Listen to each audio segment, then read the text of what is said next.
There are places on this planet that refuse to give up their secrets. Giant stones shaped with impossible accuracy. Ruins that sit thousands of feet above sea level, with no clear way to build them. Artifacts made with technology no one thought existed back then. And in some cases, entire civilizations that left behind no explanation, only silence. These aren't just strange stories passed down over time. These are real, documented, measured, excavated, and still, no one can explain how they came to be. From underground cities carved into solid rock, to structures that seem to defy physics itself, the ancient world is filled with questions we've never been able to answer.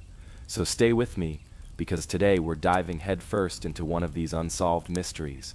But before we begin, they say people who like and subscribe before the video ends tend to uncover more of the truth than anyone else. The stone walls that shouldn't exist. Sacsayhuaman. High above the city of Cusco in Peru, standing silently on a green plateau, there lies something that no one has ever truly explained. A structure so old, so impossibly precise, that even now, with all the tools and technology we have, we still don't know how it was made. This place is called Sacsayhuaman. It looks like just a pile of stone walls, but look closer, and you'll see that it's something far stranger than that. Massive stones, some weighing more than 100 tons, are cut and fit together with such perfection, there's not even room to slide a single piece of paper between them. And these aren't small bricks. These are blocks the size of cars, some the size of small buses. They curve, bend, and interlock like a 3D puzzle. And yet there's no mortar, no glue, just perfect fit and silence. Now modern engineers have tried to explain it. They say maybe the stones were softened with plant extracts, or maybe ancient builders made full-scale models before cutting the real blocks. But no theory explains everything, because here's the strange part. We can't even replicate this today. Not easily, not with the same exact fit, not on this scale. Some of the stones have more than 12 angles, all perfectly matched to the stones around them. This wasn't just stacking, it was sculpting, at a level that borders on unbelievable. And it gets weirder, because these walls were made before the Inca Empire even existed. Yes, the Inca used this place, they respected it, they added their own touches, but they didn't build the core. Even they said so. The Inca legends say that Sacsayhuaman was built by giants, or by gods, or by a race of unknown people who had skills that humans later lost. They called it the work of the first ones. And when you stand next to those stones, when you run your hand across the surface, smooth in places, rippled in others, it's easy to believe those stories. Some researchers have even found magnetic anomalies inside the walls, spots where a compass behaves strangely, areas that feel colder to the touch, even when bathed in sunlight. Coincidence? Maybe. But when a structure defies tools, logic, and time, you start to wonder if you're looking at something more than architecture. Some say the stones are remnants of a lost technology, a method of construction we haven't rediscovered. Others believe this place was built not just for defense or ceremony, but for energy. Yes, energy. The angles, the materials, the positioning. They say it was meant to harness the natural forces of the earth. And yet, no one really knows. There are no written records, no blueprints, only the stones and questions. As the sun sets over the Peruvian Andes and the wind moves through the grass, Sacsayhuaman just sits there, quiet, watching. It's been here for thousands of years, through wars, earthquakes, civilizations rising and falling. Still the walls stand, still perfect, still untouched, still refusing to explain how or why they were made, because some things were meant to remain unsolved. The megaliths of Baalbek, stones that shouldn't exist. In the quiet hills of Lebanon, far from the noise of modern cities, there stands a platform so massive, so perfectly placed, it shouldn't exist. It's called Baalbek, but it goes by many names. To some, it's the home of Roman ruins. To others, it's a temple site. But to a few who've looked closely, it may be something far older than anyone's willing to admit. Because hidden beneath the ruins of Baalbek lies something almost impossible. Stones, not just large stones, but some of the largest ever used in construction. Massive blocks, each weighing between 800 and 1,000 tons, somehow quarried, transported, and lifted into place over 2,000 years ago, or maybe even longer. Now here's where it gets strange. Modern cranes, the biggest ones we have, still struggle to move a single one of these blocks today. That's using today's technology. Steel cables, hydraulic lifts, and precision teams. So how did ancient people move them? And not just move them, they placed them. 3 of the largest stones, known as the trilithon, sit perfectly aligned in a wall, set on a platform with no gaps, no mortar, no misalignment. They are not broken, they are not damaged, they are not recent. They have been sitting there for thousands of years, unmoved by earthquakes, time, or war. The Romans built on top of the site, yes, but the foundation, that's where the real mystery begins. Because the Romans, who left behind detailed records of their building feats, never mentioned moving the trilithon, never described how it was done, never claimed it as their own.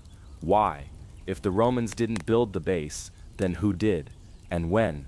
There's no clear answer. Some researchers believe the stones were part of an older structure, perhaps a pre-Roman civilization that possessed advanced engineering knowledge long since lost. Others go further, suggesting it may date back to before the last ice age, to a time when history says humans were still living in caves. But the evidence is silent. All that's left are the stones. And just a few meters from the site, still resting in the quarry, lies another colossal block, the stone of the pregnant woman. It's even larger than the ones already placed, estimated to weigh over 1,100 tons, and yet it was never moved. Why? Some believe the builders realized it was too heavy, even for them. Others think the project was abandoned suddenly, for reasons we may never know: war, flood, a disappearance, or something else. The deeper you go, the more questions appear, because this site wasn't just for construction, it was sacred. Over time it became home to the Temple of Jupiter, one of the grandest Roman temples ever built. But again, that was later. The stones were already there, waiting. Theories range from the practical to the extraordinary. Some say ancient people used earthen ramps, dragging the stones slowly using ropes, wood, and manpower. But calculations show it would have required thousands of workers moving in perfect synchronization over kilometers of difficult terrain, with no mistakes.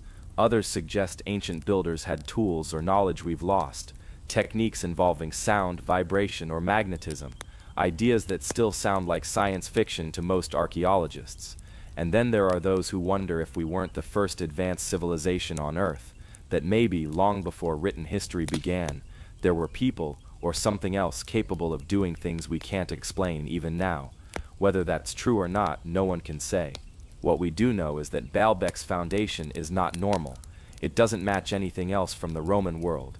It's too big, too precise, and too silent. No ancient texts, no inscriptions, no clear builder. Just a site so heavy, so massive, so perfectly made, that even modern machines hesitate to challenge it.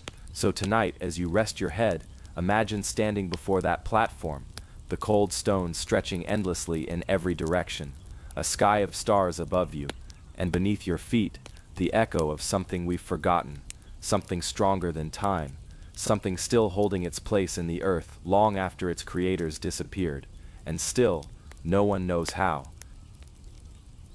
The ancient skeletons with radioactive bones. Out in the desolate ruins of northern India, there's a city that no longer lives, only whispers. Its name is Mohenjo-Daro. Once, thousands of years ago, this city was alive, filled with perfectly straight roads, homes with private wells, and drainage systems that rival modern towns. A city so advanced, archaeologists were stunned when they uncovered it. But what truly confuses them is how it ended. Because in one particular excavation layer, something feels wrong. In the streets, they found skeletons, not buried in ritual graves, not resting peacefully, but lying as if they'd fallen mid-step, some face down, others clutching each other. No wounds, no signs of weapons, just gone. And stranger still, their bones showed traces of radiation, Real radiation. This wasn't just a myth or internet rumor. Some of the skeletons reportedly tested at radiation levels many times higher than background levels. Levels you wouldn't expect to find outside of a modern nuclear event. How could that be? We're talking about a civilization that existed nearly 4,000 years ago, long before electricity, long before industrial anything, before iron, before glass windows, before the known world even had a name for radiation. And yet there it is, in the ruins, buried in silence. Let's slow down for a second. Imagine you're walking through the dusty remains of an ancient city. It's quiet. You pass by collapsed walls, broken pots, cracked bricks, and then you find a skeleton, arms stretched, spine twisted. It died right there. But the weird part isn't just the pose, it's what science is picking up from the bones. Now some say this could be explained away. Maybe a freak natural phenomenon, maybe cosmic rays, maybe radioactive minerals in the earth. But that doesn't explain everything, because the layout of Mohenjo-Daro also baffles researchers. This city was laid out with incredible planning, straight roads meeting at perfect angles, sewers, freshwater systems, no major temples, no obvious signs of royalty or class divisions. It was a city of logic, balance, order, and it was suddenly wiped out. Some say flood, some say drought, but none of those explain the radioactive bones.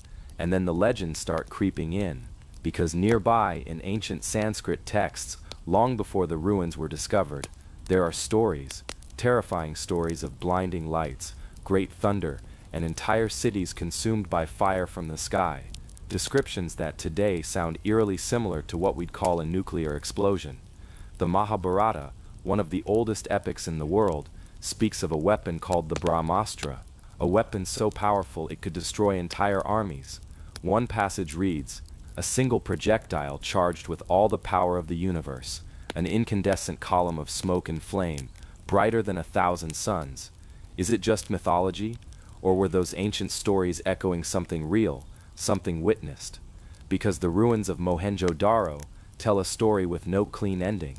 There are no mass graves, no evidence of a long, slow decline. The people didn't seem to move away, or starve, or fight each other. They simply, and the last ones fell right where they stood.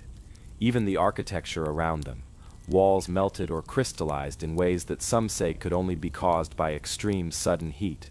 Scientists don't agree. Some say it's nonsense. Others say the radiation results were never properly confirmed or published in peer-reviewed studies. And yet, nobody can fully explain the clues. Even to this day, digging deeper into Mohenjo-Daro has been slowed or stopped. Conservation efforts, bureaucracy, climate damage, but some believe there's another reason.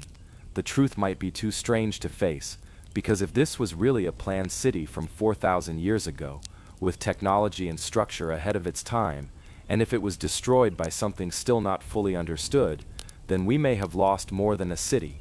We may have lost a forgotten chapter of humanity, a chapter where people knew more than we think, where they built things we can't explain, and where just maybe they made mistakes we are still trying not to repeat. So tonight, as you drift off, remember, not every ruin is from a slow decay.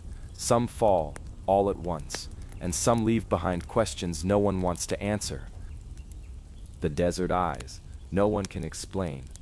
Out in the endless sands of the Sahara Desert, there's something enormous, so enormous you wouldn't even know it was there unless you were in the sky. From ground level, it's just dunes, rock, and heat, but from far above you see it, a perfect spiral, a massive concentric formation of rings nearly 30 miles wide, almost like a giant eye carved into the desert itself. This is the Richat structure, or as some call it, the Eye of the Sahara, and it's not natural. At least, not entirely. That's where the mystery begins. Most people don't know about the Eye of the Sahara. It's not in textbooks, it's barely in documentaries, but astronauts have seen it from space for decades. Even the Apollo missions used it as a landmark, because you can't miss it. The Earth doesn't make perfect rings on its own, not like this, especially not in the middle of the largest desert on the planet. And yet, there it is, still watching, still unexplained. Now here's where it gets strange. Geologists once thought it was a crater from a meteor, but no impact materials were found. No shattered rock, no melted minerals. Then they thought it was a collapsed volcano, but there's no lava, no volcanic stone, no ash. Eventually they just called it a geologic dome, a vague term, a placeholder. But some researchers and even mainstream geologists admit they still don't fully understand how the eye formed, or when, or why the layers are shaped so perfectly. And then the older theories start creeping back. Some believe this was not made by nature alone. Some believe it was once a city, not just any city, but the lost city of Atlantis. Now let's be clear, Atlantis is often dismissed as a myth, a story from Plato, a metaphor. But here's the twist. Plato's description of Atlantis, written over 2,000 years ago, matches the Eye of the Sahara almost perfectly. He wrote about a city built in concentric rings, 2 of land, 3 of water, a central island, surrounded by mountains to the north, rich in minerals, massive in size. The Eye of the Sahara matches all of that. And more importantly, it sits in a location where ancient maps used to draw mysterious land masses, long before those areas became desert. Satellite imagery even suggests that rivers once flowed through this area. You wouldn't know it now, standing in the dry wind, but thousands of years ago, this desert might have been lush, green, and thriving.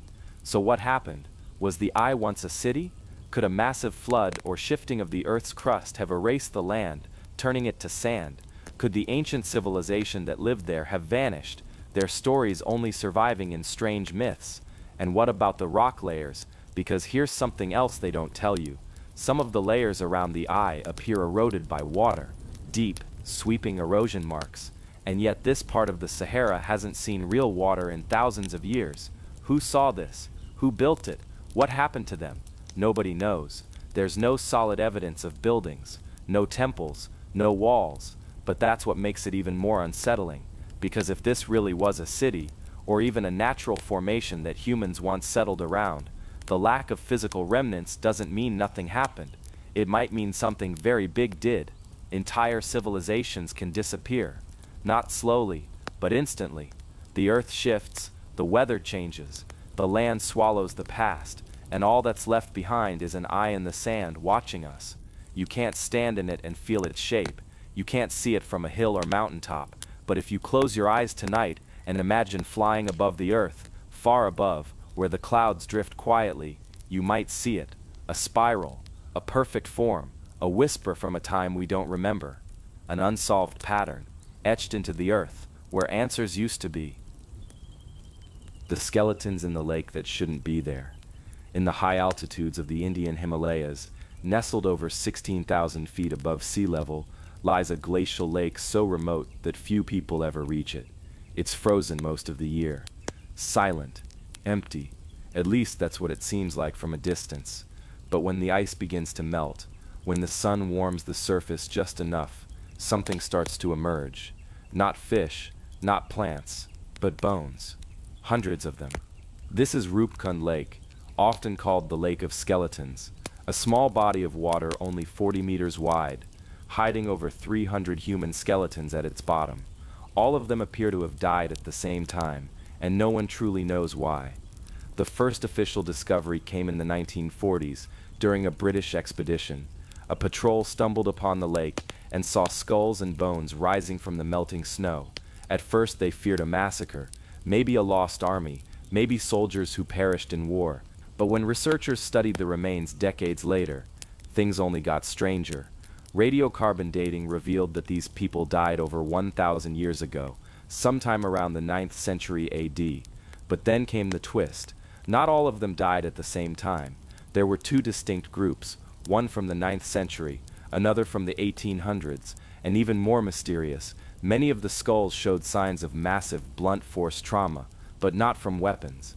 Instead, the injuries suggested something like blows to the top of the head, no defensive wounds, no signs of a battle, just fractured skulls, all from above, as if the sky itself had struck them down. For decades, this led to wild theories. Some believed they were the victims of a deadly hailstorm, killed instantly by ice the size of cricket balls. Others speculated they were pilgrims, trapped by the weather, perishing in a freak storm in the high mountains. That idea caught on. Some ancient Hindu texts do reference a royal pilgrimage gone wrong in that region, but that doesn't explain the second group, the ones who died 1,000 years later and whose skeletons were found intermingled with the first. Even stranger, recent DNA studies found the remains weren't all locals.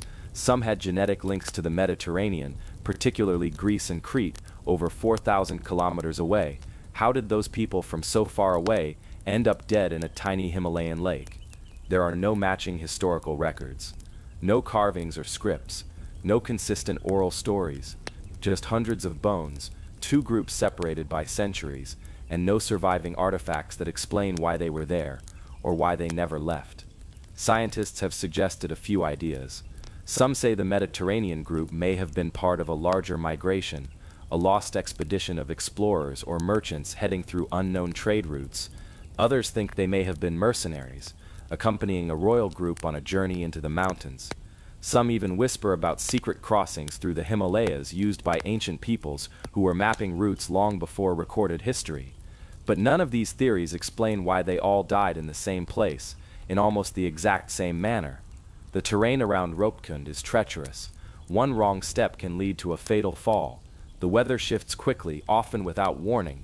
A sudden storm, landslide, or even a glacial collapse could explain a mass death event. But still, that doesn't explain the perfectly clean skull fractures, or the eerily similar condition of so many skeletons. And again, no one has ever explained why two groups, 1,000 years apart, met the same mysterious fate in the same tiny patch of water. Even today, Ropkund Lake remains largely undisturbed. Visitors are rare, the weather makes expeditions difficult, and much of the surrounding region is sacred to local communities. So the bones stay there, quiet, frozen beneath the ice, emerging only for a few weeks each year. Every time they do, more questions arise, and fewer answers follow, because the more we learn about Ropkund, the less we understand. And some believe that's how the lake wants it, that the mountain, or something older, is still keeping it secret for now. The Rosetta Scrolls that no one can find. Far beyond the Nile, deeper than most maps dare to illustrate, there is a theory whispered quietly among a small group of archaeologists and forbidden history researchers that the Rosetta Stone was not alone, that somewhere beneath the sands or hidden within the cliffside tombs lies a collection of ancient texts, what some have dared to call the Rosetta Scrolls. It's a story that most mainstream historians avoid, because it rests on thin ice, fragments of half-recorded legends, a few misfiled museum references, and the kind of archaeological rumors that can either lead to the discovery of a lifetime or destroy reputations. Let's go back to the very beginning.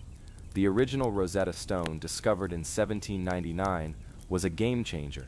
With 3 inscriptions, one in Greek, one in Demotic, and one in Egyptian hieroglyphics, it allowed linguists to finally decode the symbols of ancient Egypt.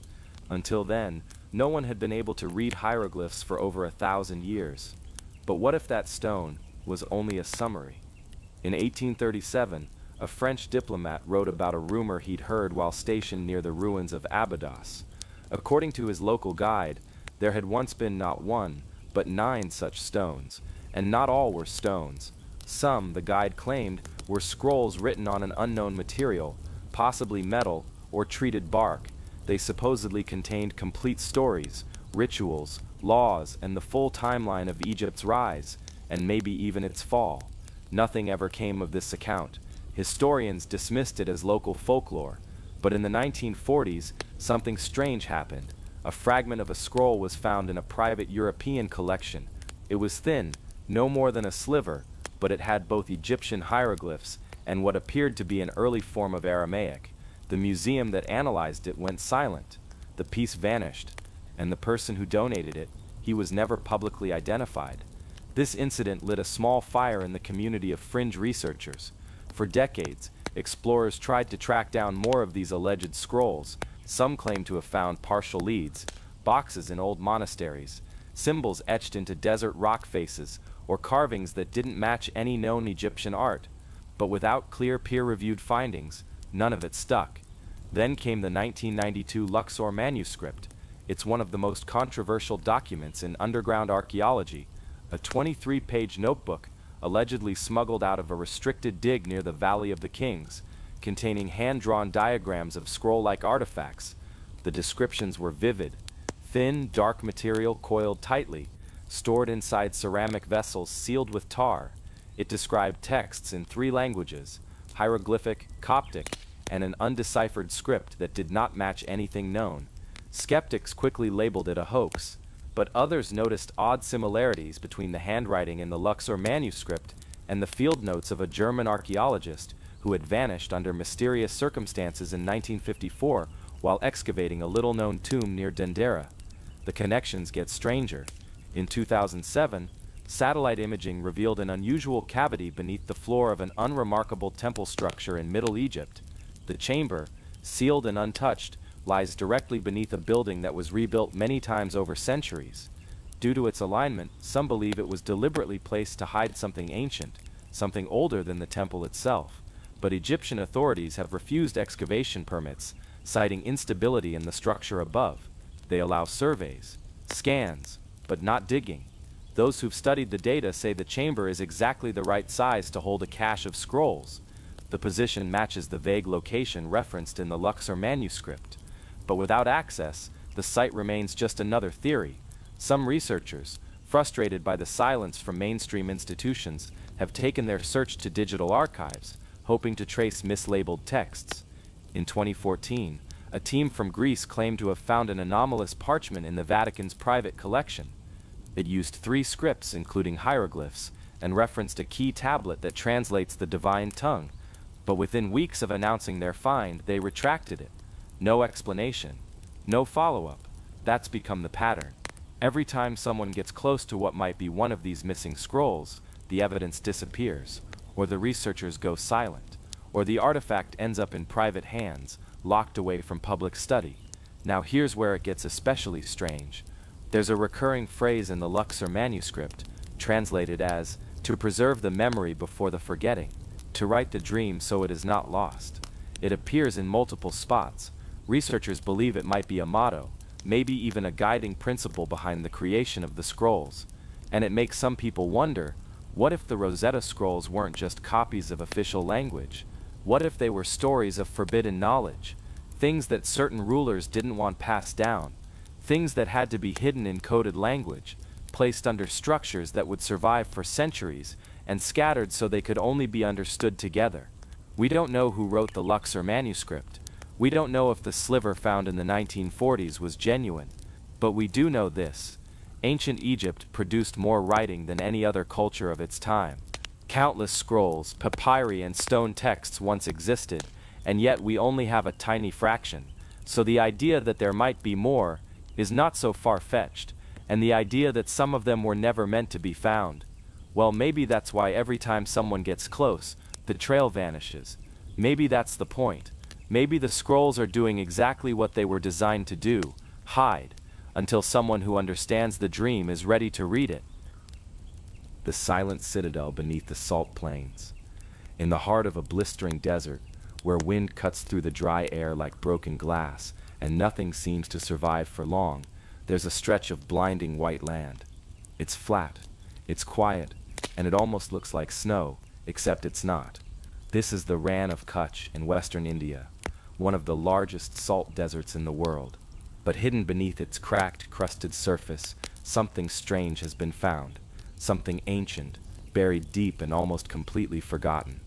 The people who live nearby speak of a sleeping citadel, a place older than any known civilization in the region. And the more archaeologists dig, the more that idea refuses to go away. It started with scattered bricks, burnt red and oddly uniform. Then came shards of pottery that no local culture could explain. They were styled in ways that didn't match any known art from the Indus Valley civilization or anything before or after. That alone was strange, but the real twist came when they found entire walls laid out in what looked like grid patterns. Streets, rooms, drainage systems. The kind of layout that only comes from advanced urban planning. It wasn't a random settlement or a seasonal campsite. It was a city, and no one knows whose city it was. They called it Dolavira. At first it seemed like just another outpost of the Indus Valley people, but deeper investigation suggested something else. The layout didn't match the standard patterns of Mohenjo-Daro or Harappa. Dolavira had something different in the way it was designed. Instead of simply being built to last, it seemed to have been designed to hide, to disappear into its surroundings, as if it was meant to remain unseen by outsiders. And for thousands of years it worked. The salt swallowed it up, layer by layer, until all that was left was white silence. What's curious is how advanced this place was.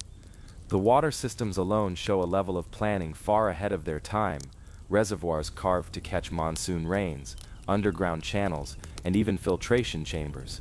In the middle of a desert, that's not something accidental. That kind of infrastructure means they were expecting to be there for generations. But if that was the case, where did they go? There are no signs of war, no layers of ash or destruction, no mass graves, no evidence of disease. The city wasn't burned, and it wasn't abandoned in panic. It was just emptied. As if one day, the people packed everything up and walked away in silence, leaving the buildings intact, the roads clean, and the wells sealed, almost like they knew something was coming. Or maybe they were told to leave. The climate in the area did change over time. Some researchers believe the river that once ran past the city gradually dried up, making it impossible to survive. That could explain it if it weren't for the fact that other sites nearby remained occupied for much longer. And Dolavira wasn't just any settlement. It was central, strategic, symbolic. A city like that isn't abandoned lightly. Even stranger are the inscriptions. Carved into stone and found across the site are a series of symbols, many of them undeciphered.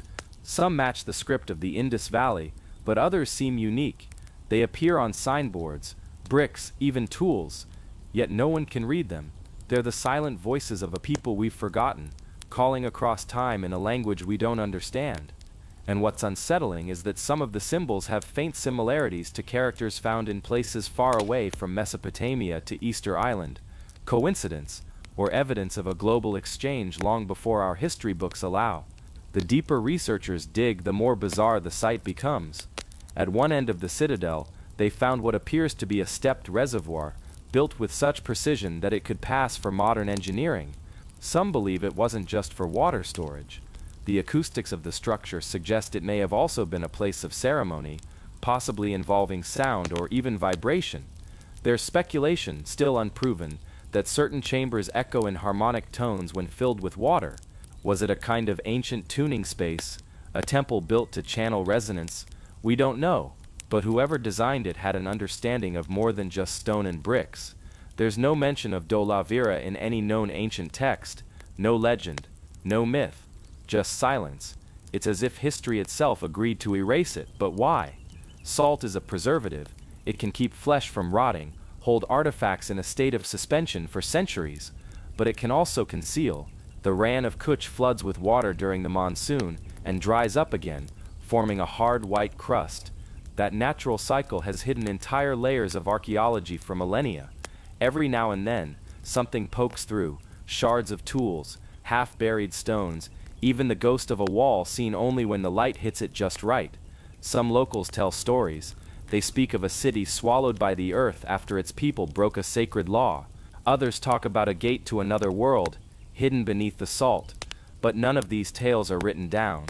They're passed from elder to elder, always whispered, never shouted, and always with the same warning: don't dig too deep.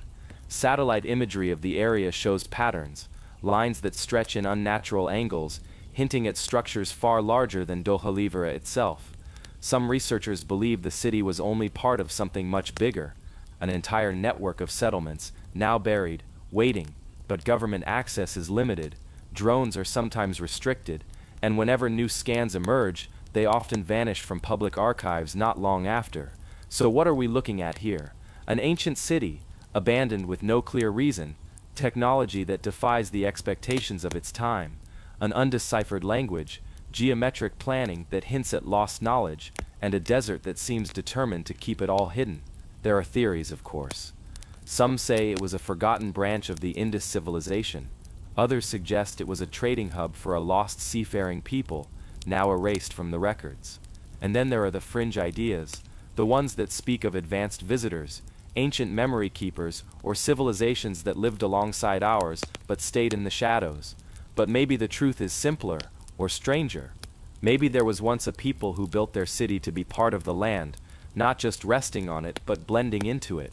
Maybe they understood something we forgot about nature, balance and time, and when the world around them began to change, they didn't fight it, they listened, they left. And the desert, in its own quiet way, agreed to keep their secret.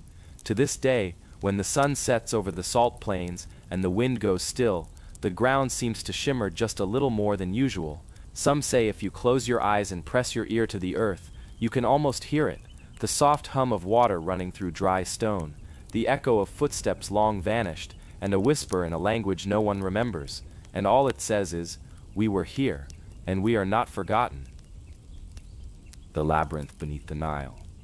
There's a forgotten structure, buried beneath the sands of Egypt, one that's rarely spoken of in documentaries or history textbooks. It doesn't rise like a pyramid or stand boldly like a statue. Instead, it hides intentionally or by accident under layers of silt, sand, and time.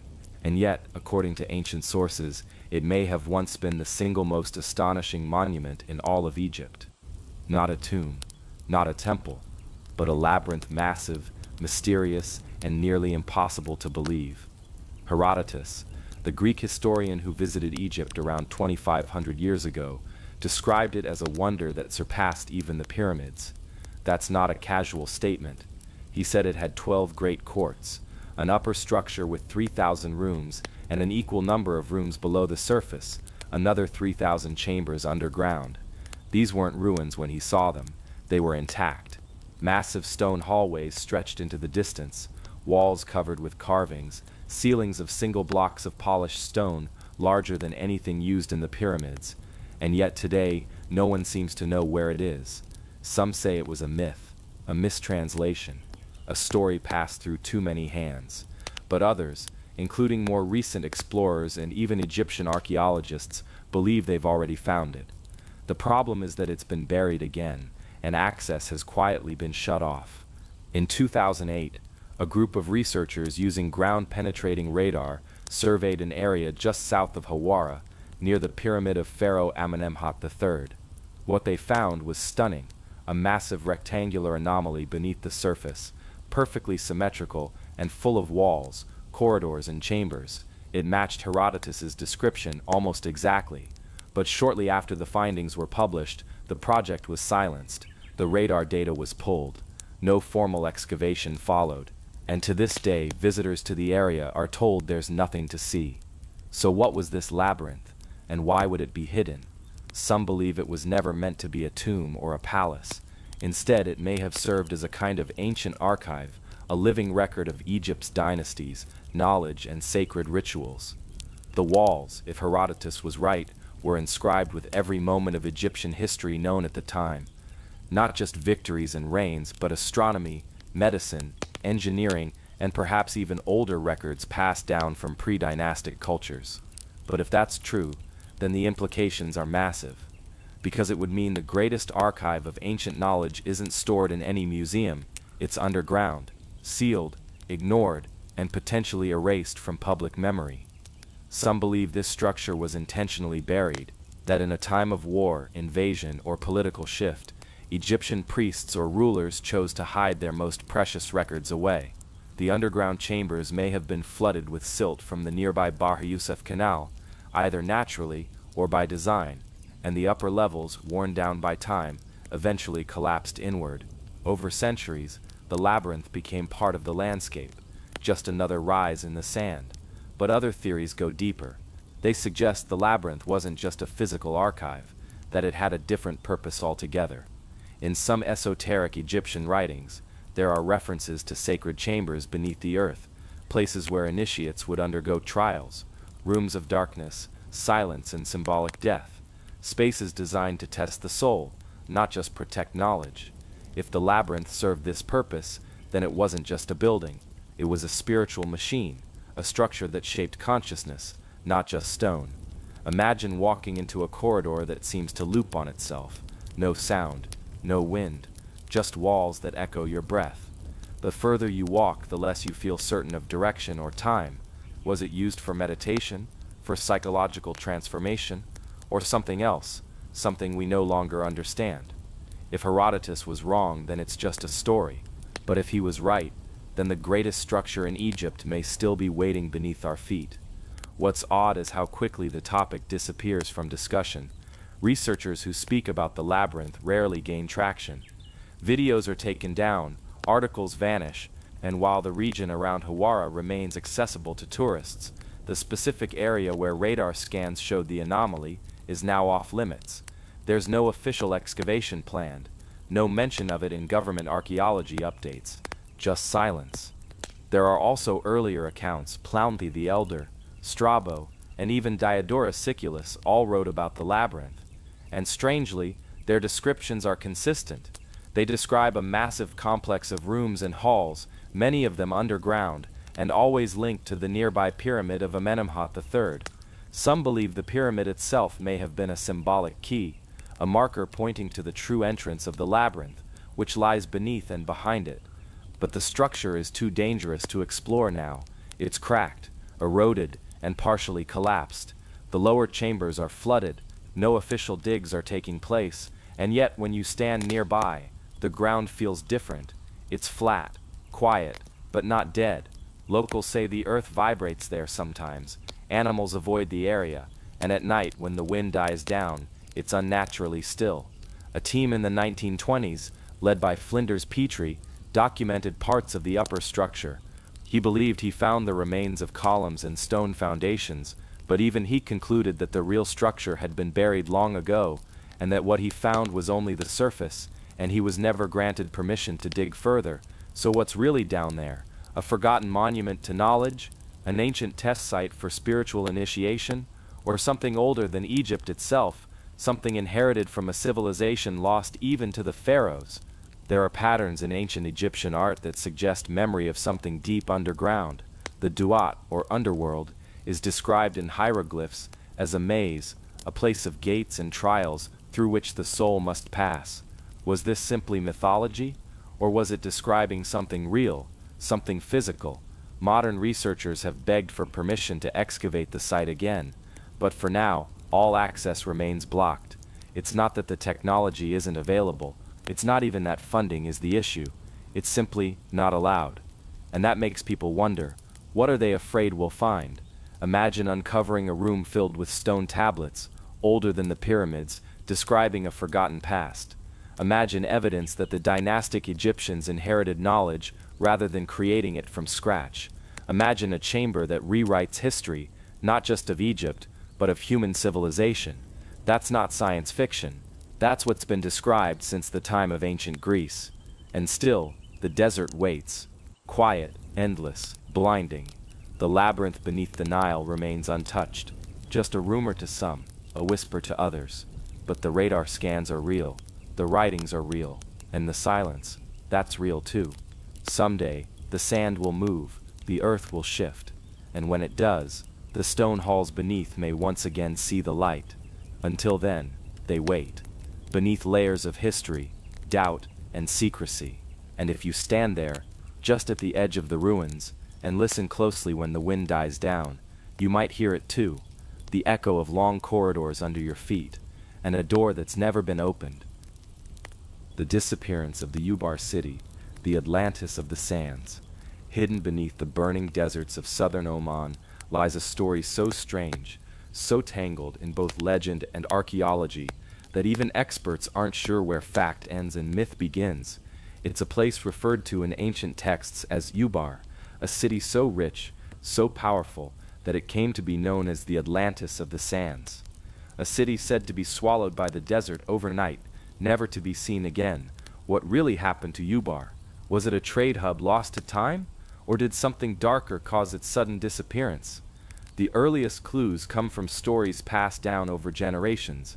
According to Arab tradition, Ubar was a city built on top of vast reserves of wealth, especially frankincense, which was more valuable than gold at one time. Traders from Ubar would travel across the harsh desert routes, carrying precious cargo on camel caravans.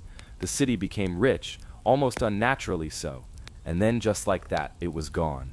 What makes this strange is that this legend wasn't just a myth whispered in the shadows. The Quran mentions a people called the Iram of the Pillars, a reference many scholars link to the same mysterious civilization. According to the text, these people were proud, powerful, and deeply corrupt. So as the story goes, a divine punishment came upon them. The city collapsed into the earth, buried, forgotten. For centuries, people assumed Ubar was a myth, a warning tale about arrogance and greed. But in the 1990s, something changed. A team of researchers backed by NASA satellite imaging decided to trace the ancient frankincense trade routes from space. Their goal was simple: find the lost paths used by traders more than 2,000 years ago. What they discovered stunned them. Hidden beneath the desert sands of Oman was an ancient crossroads, an intersection of caravan routes that all led to a single spot.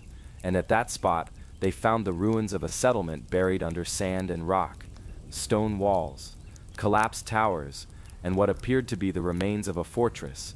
But the most disturbing discovery came later, when they realized part of the city had collapsed into a deep sinkhole, a sinkhole that seemed.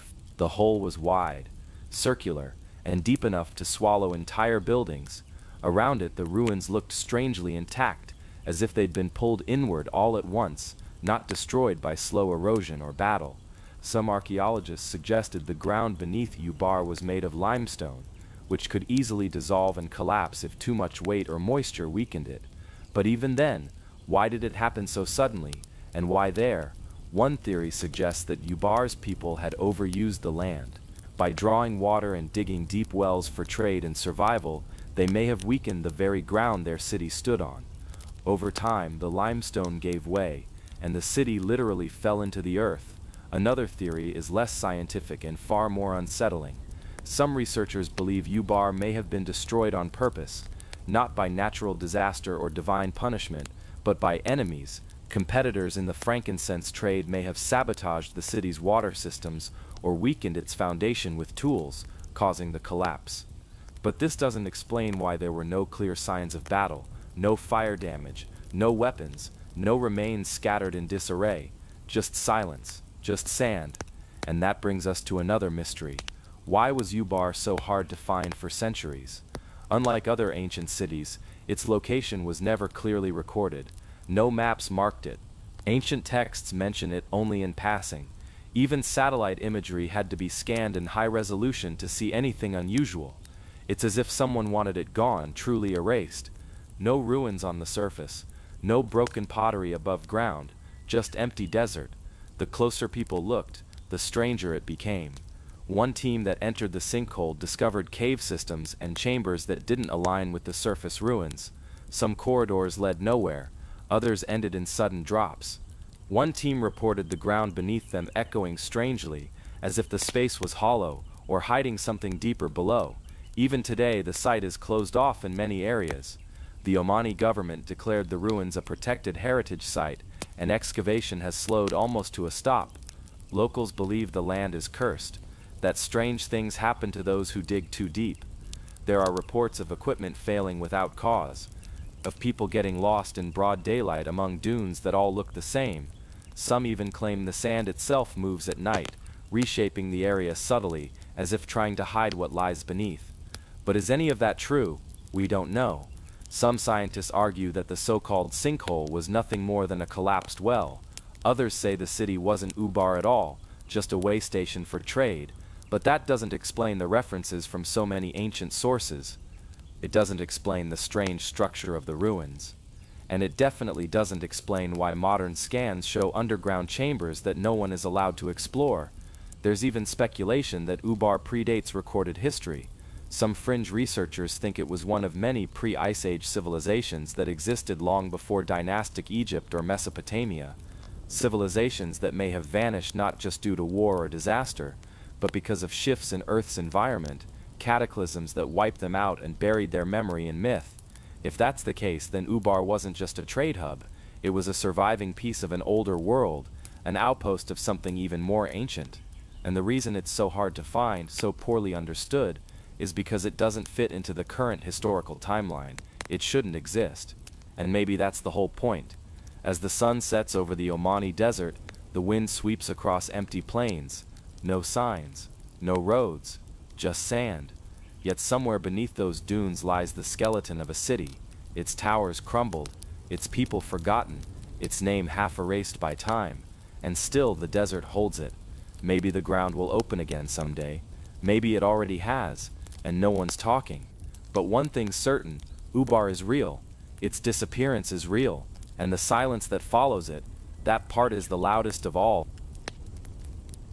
The subterranean maze of Derinkuyu, city beneath the earth. Imagine walking through a quiet town in central Turkey. The streets are calm, the houses simple. The air carries dust from the nearby Cappadocian valleys. Nothing about the surface prepares you for what's buried underneath. But then someone opens a trapdoor in their basement, and beneath that door is not a cellar, not a tunnel. It's a staircase leading down, far down, into a world carved entirely into volcanic rock. That world is called Derinkuyu, and it is not just ancient, it is almost unexplainable. This underground city, hidden beneath the town of Derinkuyu, wasn't discovered until 1963 by accident. A man renovating his home broke through a wall and found a passageway. That passage led to another and another, and soon archaeologists realized this wasn't a cave. It was a massive, multi-level city that stretched deeper and deeper into the earth. As they kept digging, they discovered something even stranger. This wasn't just a storage place, it was a place where people lived, thousands of them. Some estimates suggest Derinkuyu could have sheltered over 20,000 people, complete with their animals, food supplies, ventilation shafts, and even a school. That's right, someone, thousands of years ago, had carved an entire metropolis underground, complete with wells, churches, stables, communal kitchens, and stone doors that could be rolled into place from the inside, sealing out intruders. But here's the unsolved part. Who built it? When and how? Mainstream archaeologists believe the earliest parts may have been carved around the 8th or 7th century BCE by the Phrygians, but there's no inscription, no document, no name attached. Later civilizations, like the Byzantines and early Christians, may have used it, but even they spoke of it as a place that had been there long before. The rock of the region, called tuff, is soft enough to be carved by hand, but maintaining structural integrity while digging downward through multiple stories is incredibly difficult. And Derinkuyu doesn't just go 1 or 2 levels deep. It has 18 known levels, with only 8 currently open to the public. The rest, still being explored, or too dangerous. Each level was designed for function. Bedrooms, wine cellars, food storage, meeting rooms. There are shafts to bring air down from the surface, and fresh water wells that reach aquifers deep below. If invaders came from above, residents could retreat down and roll massive circular stone doors into place, each weighing several hundred kilos. These doors could only be opened from the inside.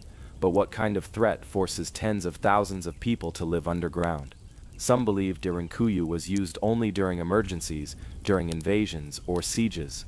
Others argue it was a permanent settlement for certain groups trying to escape something greater than war, perhaps religious persecution, climate disasters, or worse.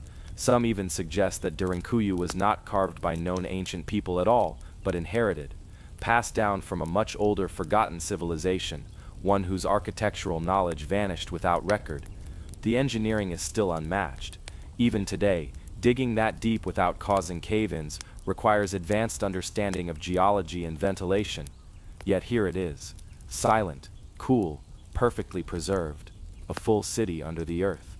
As you descend through the narrow hallways, you notice something strange. Despite the tight turns and dim lighting, you never run out of air.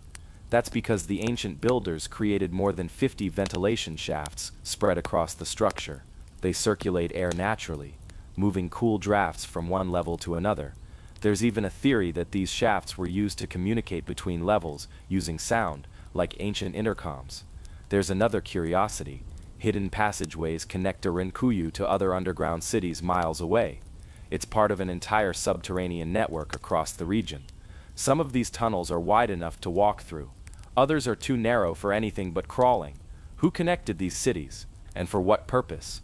No weapons were found. No signs of major battles. No mass graves. Just stone walls, carved with mathematical care and deliberate layout. Some researchers think the entire underground network was built as a last resort refuge against threats we no longer understand. Others suggest it was a planned, peaceful city, a utopia away from the dangers of surface life. Some fringe theories go further. They ask whether these ancient engineers were protecting themselves from environmental collapse or from something else entirely. Could Durinkyu be a remnant from a forgotten cataclysm, a bunker built in response to a solar flare, a climate shift, or even a passing cosmic event that drove ancient humans underground? No one knows. And that is what makes Durinkyu so haunting. You can visit it, you can descend into its depths, you can walk the same tunnels as people who lived there thousands of years ago, but you will never meet the ones who carved it. You won't find their names, you won't hear their stories. Only stone, only silence, and the feeling that someone, long before us, knew something we didn't. The unfinished obelisk, Egypt's gigantic abandoned puzzle. In the ancient city of Aswan, Egypt, sunlight warms the surface of a granite quarry that has been quiet for thousands of years. The walls are still marked by the tools of long-dead workers. Scattered stone fragments remain where they were dropped, and lying partially carved into the bedrock itself is something that defies explanation, not for what it became, but for what it never did. It's called the unfinished obelisk. Had it been completed, it would have stood over 137 feet tall. That's more than 40 meters, making it the largest known obelisk ever attempted in human history. And not only tall, but heavy, estimated to weigh nearly 1,200 tons. To put that in perspective, it's the weight of about 200 full-grown elephants, all carved from a single solid piece of granite, and yet for some reason it was never finished. Instead, the colossal obelisk lies on its side, half freed from the bedrock, still connected at the bottom. The workers just stopped, as if something forced them to abandon the project mid-strike. The mystery is not only about why they stopped, but how they even started. How did the ancient Egyptians plan to cut and move such a monstrous piece of stone? Even today, with advanced cranes and heavy machinery, lifting 1,200 tons would be almost impossible without breaking it, and moving it through the narrow streets of ancient Thebes or down the Nile. That would be an engineering challenge even for modern experts. So what were they thinking? Archaeologists believe the obelisk was commissioned during the reign of Queen Hatshepsut, around 1500 BCE. She was one of Egypt's most powerful female pharaohs, known for her ambitious building projects and immense temples. The obelisk would have stood at Karnak, perhaps as a symbol of divine power reaching toward the heavens. But then, something went wrong. During the carving process, cracks formed in the granite. The massive monolith, still partially attached to the quarry floor, began to show signs of weakness. If lifted, it would likely split and fail, and so the workers abandoned it. Just like that, left in place for more than 3,500 years. But the bigger mystery still lingers. How were they carving it in the first place? Granite is an incredibly hard stone.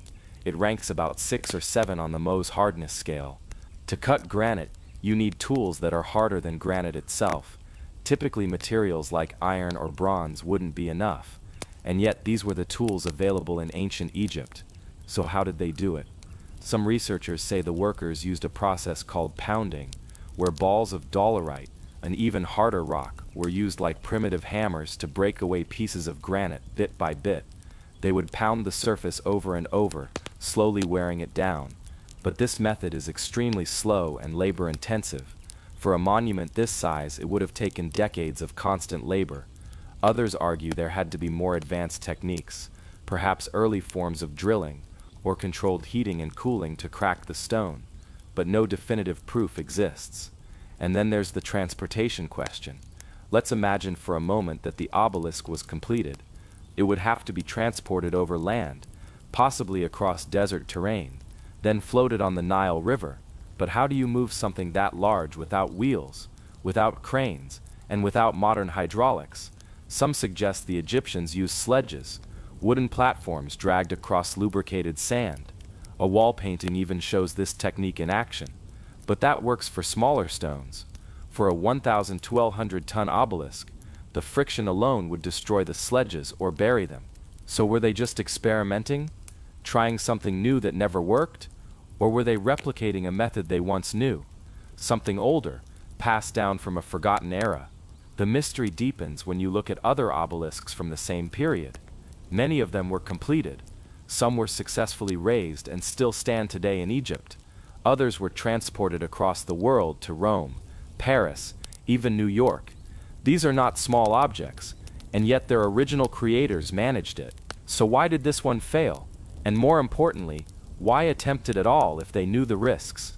Some alternative researchers speculate that the knowledge of working with stone at this scale came from a much earlier civilization, long lost to history. They believe the ancient Egyptians inherited certain technologies or methods from this earlier group. Perhaps they didn't fully understand how to replicate the process, which is why the unfinished obelisk failed. There are strange tool marks around the base, patterns that don't align with typical pounding or chiseling. Some describe them as smooth and even, as if machines were involved. Of course, that idea steps far outside mainstream archaeology, but the stone doesn't give away all its secrets.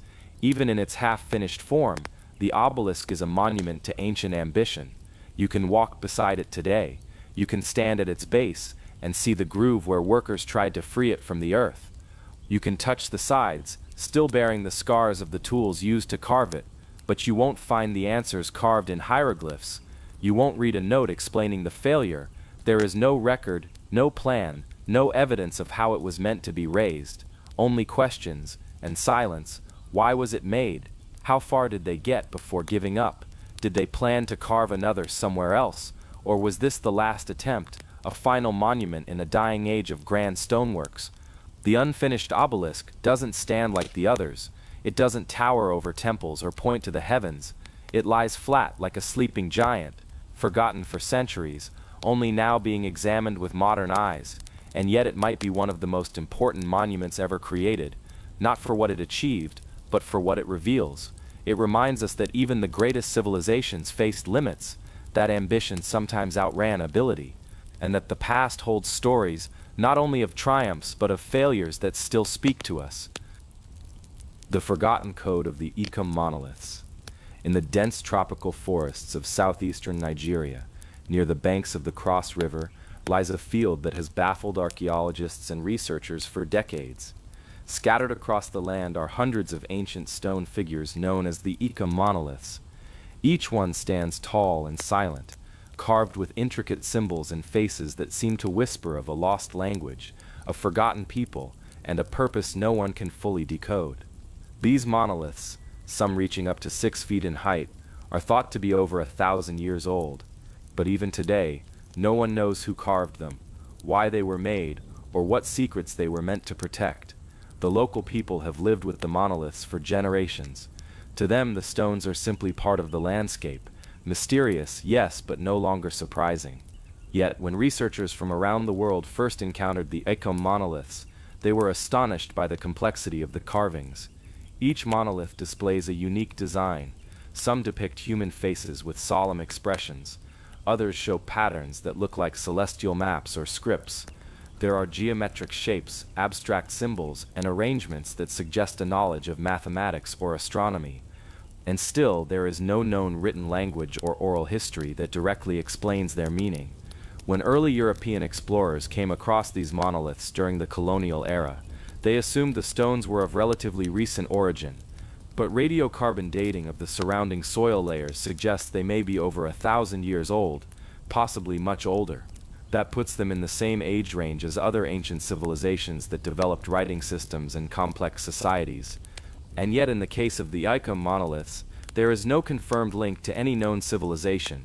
They stand alone, isolated from history, as if they came from a forgotten culture that vanished before it could be recorded. Some archaeologists have theorized that the monoliths were part of a spiritual or ceremonial site. Their alignment, for instance, may not be random. Some stones appear to be placed in specific patterns, as though they were tracking the movement of the sun, the moon, or even certain constellations. In ancient cultures, stone arrangements often played a role in religious rituals or seasonal ceremonies. Could the Ikum monoliths have served a similar function? Could they have marked times of planting and harvest, or perhaps honored ancestors whose names have been lost to time? Local legends offer little concrete insight. While the monoliths are respected, they are not worshipped. Some elders say they were created by the people before us, but no names are ever mentioned. Others believe the stones contain spirits or memories, frozen in time. But oral traditions in the region have gaps, and colonial disruptions erased many cultural records. What we're left with is a puzzle without clear instructions, a set of ancient artifacts that seem to speak a language no one alive can understand. One of the most intriguing aspects of the Ica monoliths is the possibility that they represent a form of proto-writing. The carvings, while not obviously alphabetic, do show repeated patterns that resemble symbols used in early scripts. Some researchers have tried to decode them, comparing them to ancient writing systems from Egypt, Sumer, and the Indus Valley. So far, no match has been found. But what if the people who carved these stones were on the verge of developing a writing system unique to their culture, one that was never completed, or one that vanished when the society collapsed? Satellite imaging of the region has revealed that the monoliths are not scattered randomly. Clusters of stones appear to form shapes when viewed from above, shapes that resemble pathways, stars, or perhaps even human forms. This raises the possibility that the entire site may have been designed as a giant symbolic map, visible only from the sky. If so, what message was it meant to send, and to whom? Were the builders reaching out to the heavens, to future generations, or to something entirely unknown? Interestingly, the tools used to carve the stones remain unknown. The basalt material is extremely hard, and yet the engravings are precise, suggesting that the carvers had access to metal tools or techniques that could work with dense rock. But no such tools have ever been recovered from the area. This opens up another layer of mystery. How did these people who left no cities, no temples, no books, manage to create something so technically impressive? What skills did they possess, and why did they not leave behind more evidence of their civilization? In recent years, interest in the Ica monoliths has grown. Digital mapping projects, 3D scans, and detailed photographic analysis have started to build a database of the carvings, hoping that pattern recognition software or AI might identify recurring themes or hidden messages. Some scholars believe we may be approaching a time when the stones finally begin to speak to us, not through folklore or guesswork, but through data. Yet for now, the Ica monoliths remain silent. They stand in the jungle, slowly weathering under the weight of centuries. Tourists visit, researchers take notes, and locals continue their lives in the shadows of the stones. And through it all, the carvings hold their secrets. What makes this mystery so powerful is not just that we don't know the answers. It's that the questions themselves are so rich, so layered, so full of possibility. Who carved the Ica monoliths? Were they astronomers, priests? Were they trying to tell us something about the stars, the earth, or the human soul? Did they believe the stones could preserve memory or transmit knowledge across time? Or were they simply honoring their dead, capturing faces and stories before they faded? Whatever the truth is, we may never know it, but there is a strange comfort in that mystery. The Ica monoliths remind us that not all knowledge survives, not all stories are told. Sometimes the silence of the past is the message, a message that urges us to listen more closely, not just to the answers, but to the questions themselves. And as you imagine those ancient stones standing quietly under the canopy of trees, covered in moss and age, think about how many other places in the world may hold secrets just like this. Stories lost not because they were destroyed, but because no one thought to ask the right question in time. The Ica monoliths are not just an archaeological puzzle, they are an invitation, an open door to a world that once was, and a reminder that the past is not gone, it's just waiting to be remembered. The vanished wooden pyramid of Abydos. There's a curious silence in the heart of ancient Egypt, a silence not about what's there, but about what's missing. Among the sand-covered ruins of Abydos, one of Egypt's oldest and most sacred cities, archaeologists have long documented towering stone structures, tombs of forgotten kings, and ceremonial enclosures. But strangely, there are also references, scattered across old traveler logs, temple inscriptions, and even some rare papyrus fragments, to a structure that should not exist, a pyramid made entirely out of wood. Yes, wood. In a land defined by the permanence of limestone, granite, and sandstone, materials chosen to last thousands of years, the idea of constructing a pyramid, the symbol of eternity, out of a material as impermanent as wood sounds like nonsense. But the more you look into this forgotten story, the more difficult it becomes to dismiss. Let's take a quiet journey into the faded history of this anomaly, one that historians rarely talk about, not because they've disproved it, but because they simply don't know what to do with it. We begin in Abydos, roughly 500 kilometers south of Cairo. This was no ordinary settlement. It was believed to be the burial place of Osiris, the god of the underworld and resurrection. Pilgrims traveled here from all over Egypt, hoping to connect with the divine, and it was here during the First Dynasty that some of the earliest tombs of kings were placed. But then, during the 1800s, European explorers and early Egyptologists began documenting their findings here. Among them was a man named Wilhelm von Wessels, a quiet German scholar who kept meticulous handwritten notes. In his journals, now stored away in a university archive, he described something odd. He wrote of being led by local villagers to a small rise in the earth near the temple of Set I. They called it the Dead Hill, because according to their grandparents, that was where the wooden steps of the old pharaoh's tomb had once emerged from the sand. Wessels thought it was folklore until, while digging, he found a long wooden beam buried deep beneath the soil. The strange part, it was perfectly preserved. That kind of preservation was rare, especially for organic materials in that region. Even stranger was that the wood was cedar, a tree native to Lebanon. So how did large foreign timber beams end up buried in this sacred Egyptian city, in perfect alignment with the base of what would be pyramid dimensions? He measured the distances, and the layout seemed to match. Not a full-scale pyramid like Giza, but something much smaller. Perhaps a ceremonial structure. Or perhaps something forgotten on purpose. Because soon after Wessels began publishing early reports of his find, the excavation was shut down, the area was cordoned off, and nothing more was said about the wooden pyramid of Abydos. Fast forward to the 1930s, a different archaeologist, Margaret Benson, visited Abydos to study the Osirian, an underground temple believed to symbolize the tomb of Osiris. But she too noted something strange. In a letter to her sister, she described a hollow cavity behind the western ruins, which her guide said was once lined with sacred timber from foreign lands. She asked locals what they meant, and they repeated the same term, the steps of the wooden god house, a term not found in any known religious texts, but the idea that something sacred and wooden once stood here kept echoing. Then came the satellite age. In 2003, a remote sensing team from Italy used ground-penetrating radar around Abydos. While studying the grid layout, they detected a symmetrical void underground, not stone, not mud brick, but consistent with collapsed timber frames. They logged it, noted the geometry, and moved on, because to call it a pyramid would invite questions no one was prepared to answer. Why build a pyramid out of wood? Why here in Abydos? Was it some lost experiment from an early dynasty, or something symbolic? Could it have been a replica, a wooden model meant to serve a spiritual purpose, not a physical one? Some theories suggest it was an initiation site, that priests or chosen initiates would walk through this structure as a symbolic descent into death and rebirth, much like Osiris himself. The fragile wooden steps may have represented the impermanence of human life. Unlike the stone pyramids that reach toward the sky, this one may have faced downward into the earth, into the mysteries. And there's something else.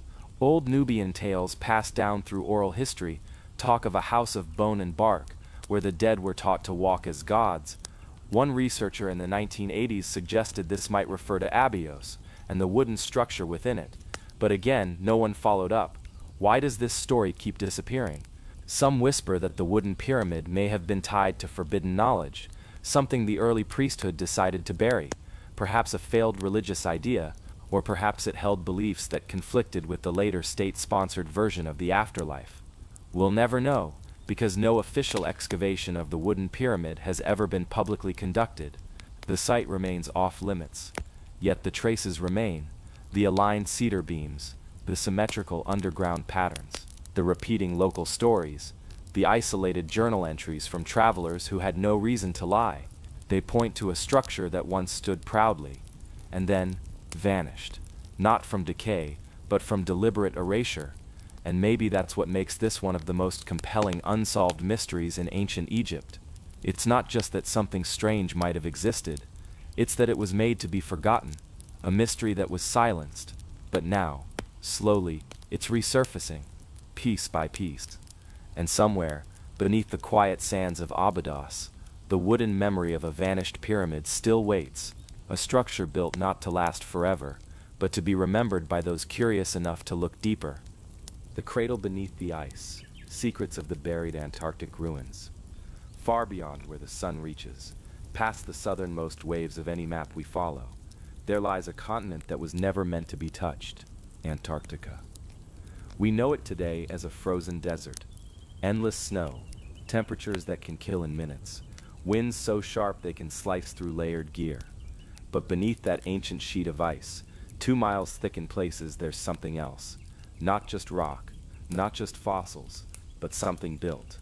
And what has stunned explorers, scientists, and classified operatives for over a century is the persistent whisper, threaded through old maps, military cables, and unexplainable satellite images, that someone may have lived there long before the ice came, that Antarctica may have once been the cradle for a lost civilization, long before recorded history even began.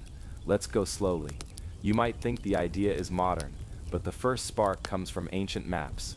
The most famous is the Piri Reis map, drawn in 1513 by a Turkish admiral who claimed he compiled it from much older sources. And what it shows in shocking accuracy is the northern coastline of Antarctica, not as we see it today, but as it would appear ice-free. Here's the curious part. Antarctica wasn't officially discovered until 1820, and the first scientific ice-penetrating radar, which could view land beneath the glaciers, didn't exist until the late 20th century. Yet somehow this 1513 map matches modern sonar data of the underlying rock formations almost perfectly. So where did Admiral Piri Reis get this information? He wrote that his sources included maps from the ancient world. Some suggest those sources came from the Library of Alexandria, or even older civilizations that we've forgotten entirely. This leads us to a powerful, curiosity-filled question. If Antarctica was once ice-free, could it have been inhabited? Now, scientifically, it's not as far-fetched as it seems. In 2009, scientists drilled deep into the Antarctic ice and discovered pollen, freshwater diatoms, and even signs of forest growth. These were not surface contaminants. They were entombed beneath layers of ancient glacial buildup. What this tells us is clear. Antarctica wasn't always frozen. Around 20 million years ago, it was lush. Even more recently, there are signs that parts of the continent may have been ice-free less than 6,000 years ago, within the window of early human civilizations. But here's where it gets darker. In the 1990s, a U.S. research expedition documented strange magnetic anomalies beneath the ice sheet. Initially thought to be volcanic in origin, further radar imaging showed a perfectly geometric formation, one that resembled a massive hexagonal structure buried deep near the Gamburtsev Mountains. One of the researchers on that mission, after retiring, spoke anonymously to a small radio station. He claimed that the data was classified almost immediately, and their camp was shut down by a joint military scientific order. He believed they had found something artificial. Around the same time, the U.S. Navy began conducting strange flight operations over the same area, despite there being no strategic reason to do so. Former pilot logs obtained under Freedom of Information requests revealed that certain coordinates in Antarctica were marked restricted airspace without any public explanation. But even earlier, during Operation High Jump in 1946, the U.S. sent a massive military fleet to Antarctica under the command of Admiral Richard Byrd. Officially, it was a research mission. But the sheer scale, over 4,000 men, aircraft carriers, destroyers, and military planes, didn't match any scientific precedent. Admiral Byrd later gave a curious interview in Chile, claiming that what they encountered in Antarctica was beyond anything they were prepared for. He said there were flying machines that could travel from pole to pole at incredible speeds. His words were never broadcast again. Now, was he referring to enemy craft? Or was he speaking in veiled language about something much older? Something not of our world or of our known history? More recently, high-resolution satellite images leaked online show what appear to be triangular entrances carved into the ice cliffs of Queen Maud Land. Some analysts say they're natural formations, but others suggest these may be sealed entrances. Some show strange shadows inside, perfectly aligned, artificial angles, and one thing we've learned from archaeology over the years is this: nature rarely builds in perfect triangles or squares. A few daring researchers, fringe though they may be, believe there's an ancient structure buried beneath the ice, larger than the Great Pyramid, possibly an ancient city, frozen in time. They call it the Black Spire. No official expedition has been allowed to explore the area. Interestingly, a few whistleblowers from global research stations in Antarctica have hinted at being reassigned or silenced after asking the wrong questions. Some say they witnessed construction teams under military guard digging beneath areas that were supposedly protected for climate studies, yet no published results ever came from those digs. And this leads to an even bigger mystery: why the secrecy?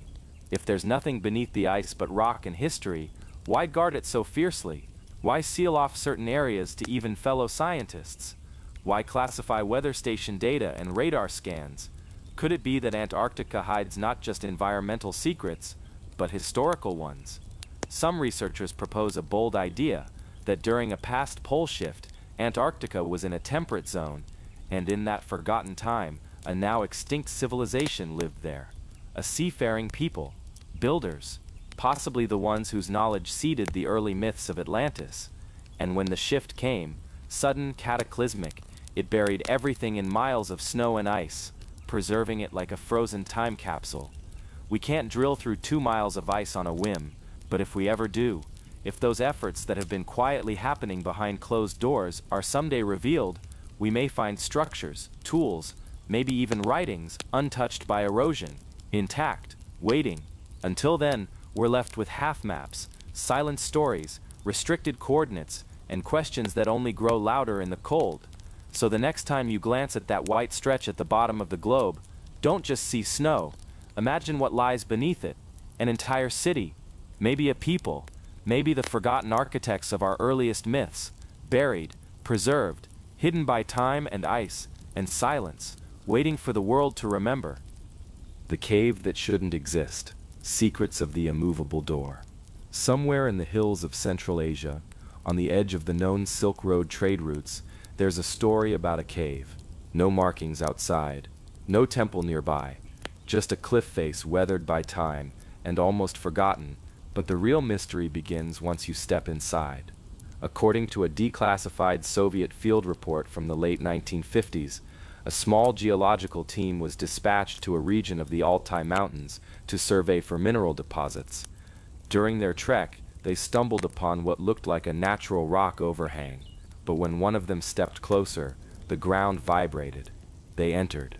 What they found inside wasn't a cave. It was a corridor. Smooth walls, flat floor, like it had been cut, not by hand but by a machine, a tool that shouldn't have existed. But here's where it gets truly strange. Just 20 meters in, they came to a door.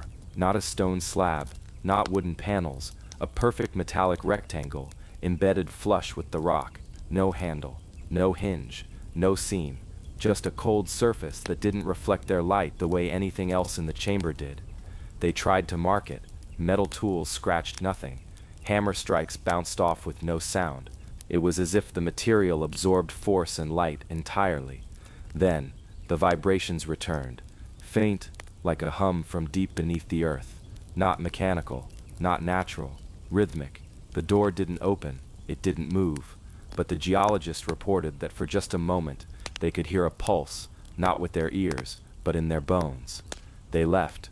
The report was filed, and then it disappeared from public records for nearly 40 years. So what was this cave? And more importantly, who built that door? Let's rewind. Across several ancient cultures, from Sumer to Mongolia, there are legends about the sleeping watchers, beings who built halls beneath the earth, not to live in but to seal something inside. The texts describe silent doors, made of metal that sings, which could only be opened by the right vibration, not by hand. The story was always considered myth, until that Soviet report resurfaced. The location, still undisclosed. But through leaked coordinates and later satellite images, some believe the entrance lies near the Yukok Plateau, a remote area filled with burial mounds and unexplained megaliths. Even in ancient Chinese records, this area was called the Gate of Ghosts, a place travelers were warned never to cross after sundown. Some explorers have tried. One American climber claimed in a forum post in 2007 that he reached a forbidden cave in the Altai, guided by a local nomad. He posted just once. Shared a photo of what looked like a straight-cut corridor descending into darkness. He wrote only one line. "The door hums louder the closer you get. No animals go near it." He never posted again. Skeptics argue this is all a misinterpretation, maybe some odd mineral formation, maybe a Soviet bunker. But if that were true, why are modern expeditions consistently denied permits to explore the area? Why do locals refer to it only as the Mountain of the Sleeping Stone? Here's another clue. In 2012, an earthquake near the same region caused a landslide.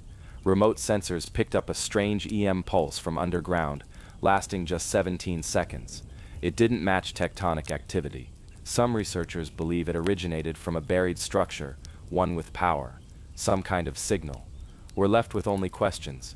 Why would someone or something go through the effort to carve a corridor into solid stone, install a seamless, indestructible door, and then leave it there untouched, hidden for who knows how many centuries, or millennia? Was it meant to keep people out, or to keep something in?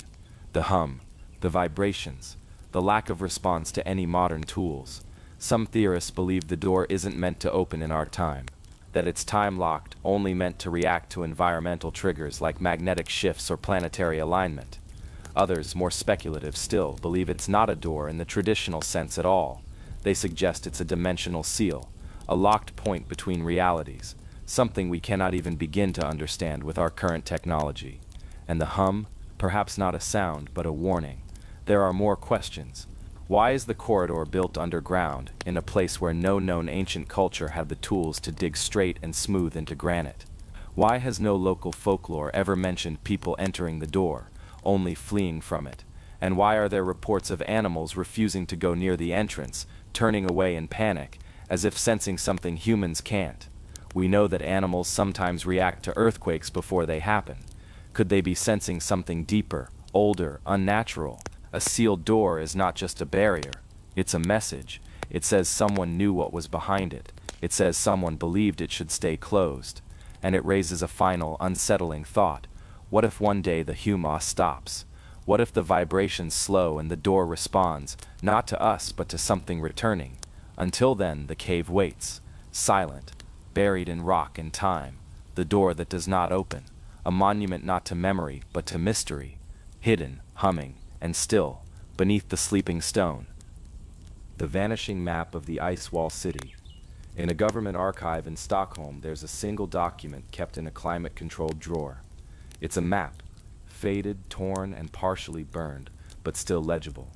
And unlike any map ever made of Earth, this ancient parchment doesn't show continents or oceans as we know them. Instead, it shows walls of ice, miles high, surrounding a massive central land, divided into geometric sections with symbols that don't match any known civilization. It's labeled only in Old Norse, with a handwritten note, carved over by Unsolved, map of the city that was forgotten. No one knows who drew it. It has no date, no creator's name. And yet carbon testing places the paper's origin somewhere in the early 1400s. But the ink was made with chemicals not used in Europe until centuries later. It should not exist. And yet, it does.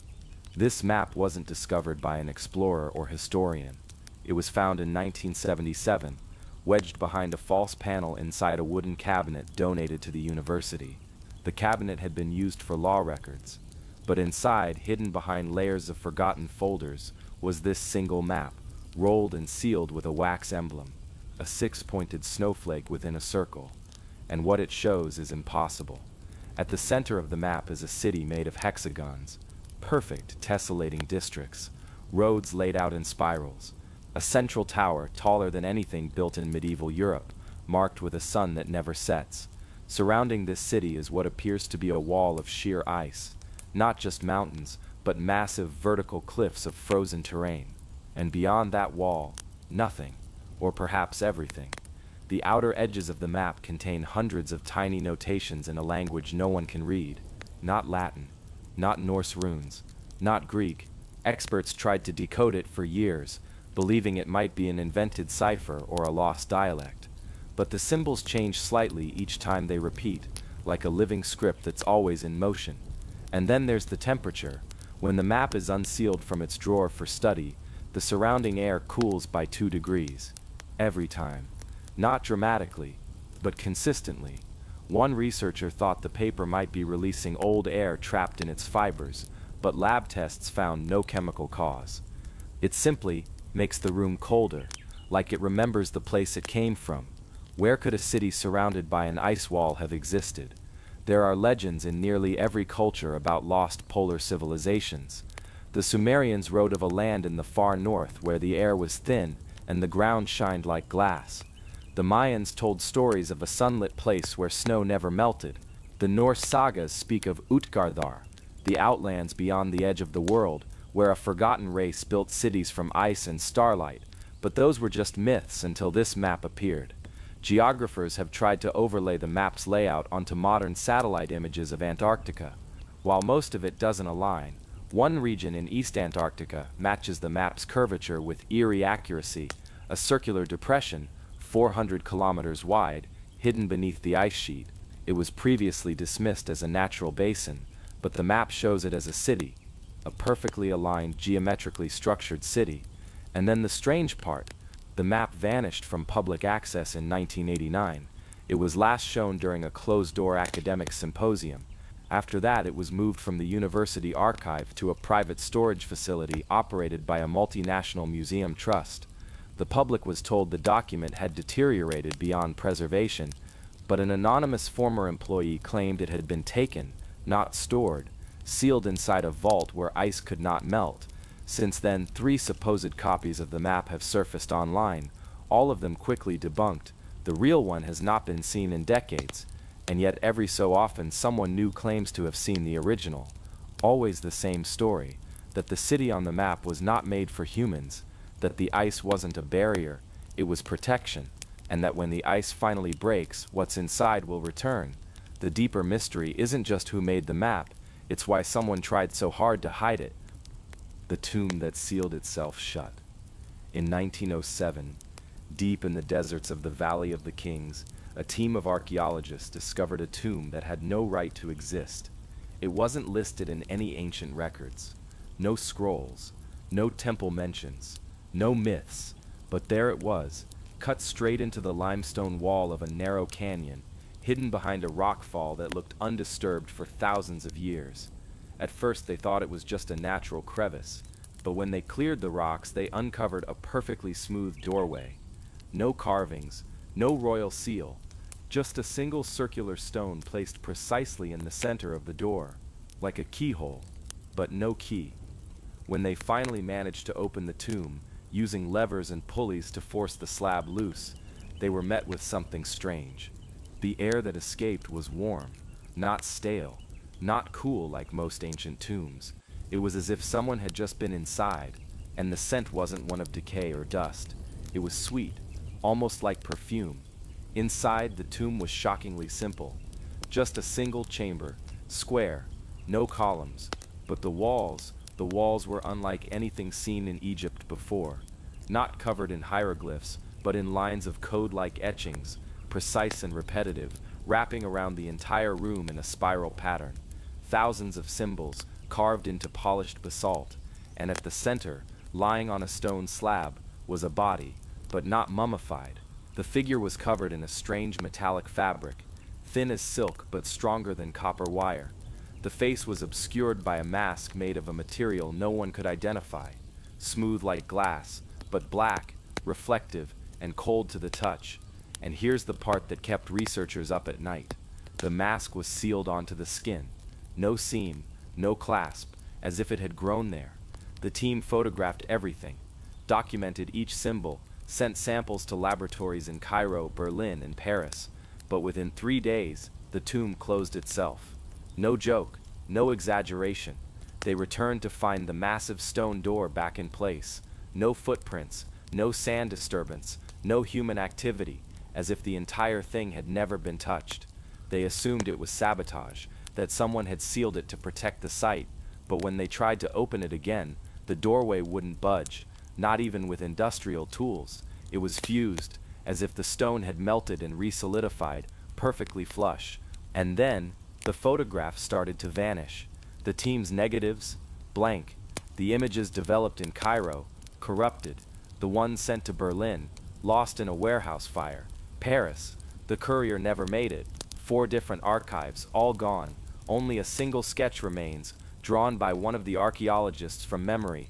It shows a humanoid figure, not Egyptian, not African, tall, thin, wearing a tight suit with segmented lines, and eyes, enormous eyes like lenses. By 1909, the tomb's location was quietly erased from official records. The lead archaeologist left Egypt and never returned. When asked in an interview why he abandoned the dig, he replied with one line, "Some tombs are sealed for a reason."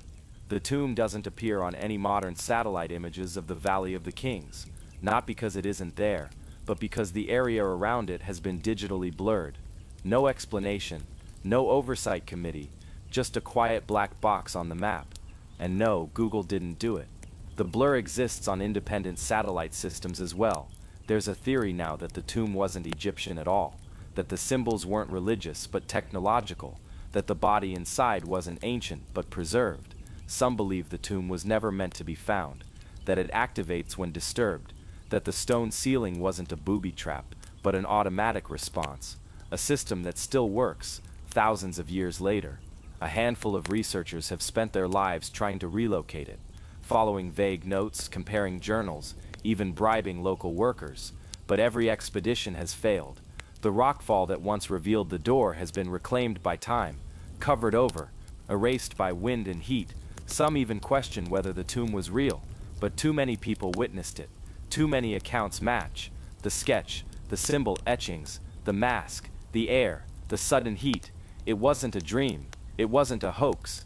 It was a message, not from the gods, not from the pharaohs, but from someone else, someone who wanted to be left alone and sealed their chamber with a defense system we still don't understand. The silent chambers beneath Katal Hyuk. Buried beneath layers of soil in what is now central Turkey lies one of the oldest known cities in human history, Katal Hyuk. At first glance it looks like a clustered hill, just a series of mud brick homes stacked together like beehives. But the deeper you dig, literally and figuratively, the more strange it becomes. The people of Katal Hyuk lived over 9,000 years ago. No streets, no doors, just roof entrances. Homes were built tightly against one another. To move through the city, you had to climb across rooftops. That alone is strange, but it's only the surface. Beneath the dwellings, archaeologists began discovering something that didn't belong. Rooms, sealed chambers, hidden spaces not connected to any of the homes above. Perfectly enclosed. Some of them contained bones, yes, but arranged in bizarre ritualistic patterns, skull circles, femur lines, carefully placed hands facing one direction. There were no signs of flooding, collapse, or reuse. These weren't storage rooms or burial pits. These were purposefully created underground spaces, with perfectly plastered walls, painted symbols, and complete silence. No one can explain why. Each chamber had its own energy. Some were warm, others were cold to the touch. One of them had a floor that reacted to sound. When a voice echoed, the plastered walls would hum. Low, almost like a distant growl. When audio sensors were used, strange frequencies were recorded. Frequencies below the threshold of human hearing, but not zero. Even stranger, some of the symbols painted on the chamber walls do not match anything in known Neolithic art. There are spirals, yes, and abstract figures, but some look like stars. Others resemble electrical circuitry. One particular chamber has a symbol that appears to be a cross-section of a human brain, drawn thousands of years before anatomical knowledge was thought to exist. In 2012, a new chamber was uncovered, fully intact. The moment they broke the seal, something happened. Equipment started glitching. Batteries drained instantly. Flashlights refused to turn on, even with new cells. Researchers described a physical heaviness, as if the air inside pressed against them like a weight. And the oddest part, a quiet rhythmic vibration, like breathing, not wind, not seismic, a steady inhale and exhale, pulsing from the walls. They halted excavation for months. Some theorized it was built for sound resonance, an early acoustic experiment. But others believe the chamber isn't just old, it's ancient, far older than Catalhuyuk itself, and that the city was built around it, as if its builders found the chamber first, and then settled nearby to protect or worship it. None of the tombs in the area match its construction. The plaster is finer, the angles sharper, the materials harder, more durable. Some even suspect the plaster isn't natural at all. When analyzed, it shows traces of synthetic compounds not found elsewhere in the settlement, or in any known Neolithic site. There's no writing, no explanations, but the pattern is always the same. Each hidden chamber is sealed with a method that doesn't match the architecture of the rest of the city, decorated with symbols not present in nearby homes, found only beneath certain parts of Catalhuyuk, never randomly. And some researchers are beginning to believe the city wasn't a city at all, that it was a shell, a decoy, a way to mask what was beneath. Imagine this, a civilization that discovers a structure underground, something they don't understand, but they feel its power. They don't destroy it, they don't move it, they build above it, around it, maybe even dedicate their entire culture to understanding it, or protecting it. Maybe these chambers were entry points, or old machines, or remnants of a much earlier people who vanished long before the Neolithic farmers ever appeared. And maybe those original builders left something behind, something still active, because sensors placed inside the deepest chamber still record changes, tiny fluctuations in temperature, brief electromagnetic pulses, faint audio spikes that rise and fall like a heartbeat, all beneath a city that had no streets, no rulers, and no written language. And when you step back, Catalhuyuk feels less like a village and more like a cloaked installation, one that someone, or something, was trying to keep buried. And even after decades of research, we still don't know who sealed those chambers or why they pulse like living things. But whatever it is, it has remained undisturbed for over 9,000 years, waiting. The Forbidden Observatory beneath the Andes. High in the Andes Mountains of South America, past the common tourist paths and well-known ruins, there's a region where ancient stone paths vanish into fog, where clouds gather low and thick, and where even locals hesitate to go. Deep in this landscape, nearly swallowed by earth and silence, is a forgotten site that only a handful of archaeologists have dared to explore. It isn't marked on most maps, it isn't talked about in history books, but those who've seen it in person call it the Forbidden Observatory. Not because of what it looks like, but because of what it seems to do. The site, discovered accidentally in the early 2000s by a pair of anthropologists searching for pre-Incan cave art, was hidden beneath layers of moss, collapsed stone, and volcanic soil. At first it appeared to be a collapsed shelter, but as excavation began, they uncovered an entrance shaft, narrow, stone-lined, and strangely smooth. Unlike anything built by the Inca or even the Wari before them, descending into the structure required ropes. The walls were tight, the air changed, it became dry, stale, the kind of air that hadn't been disturbed in 1,000 years.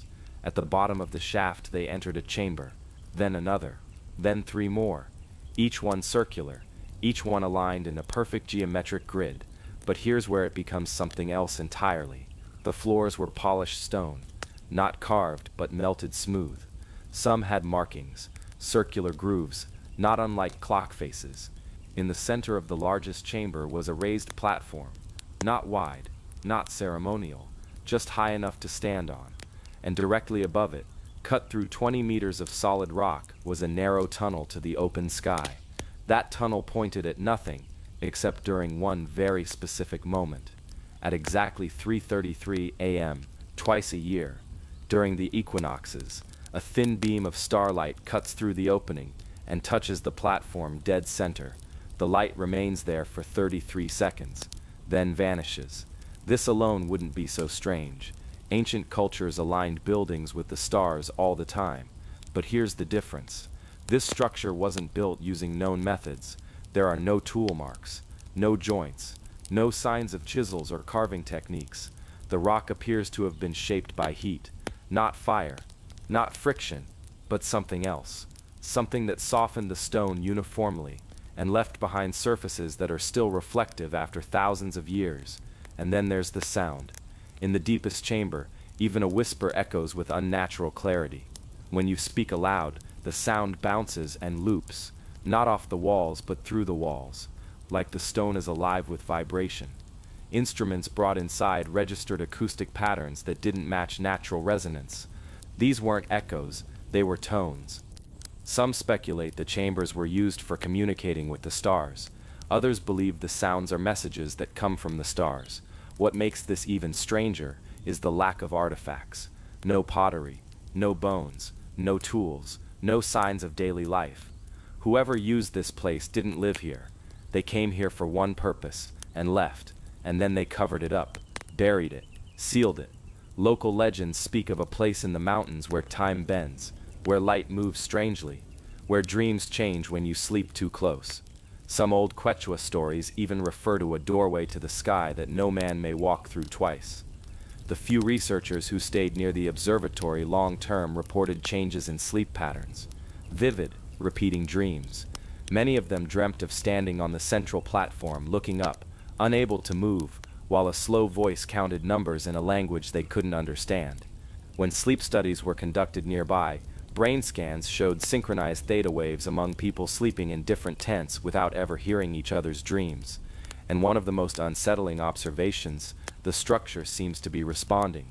Weather instruments near the observatory showed irregular magnetic activity. Not steady, not natural. It spikes slightly when people approach the central chamber.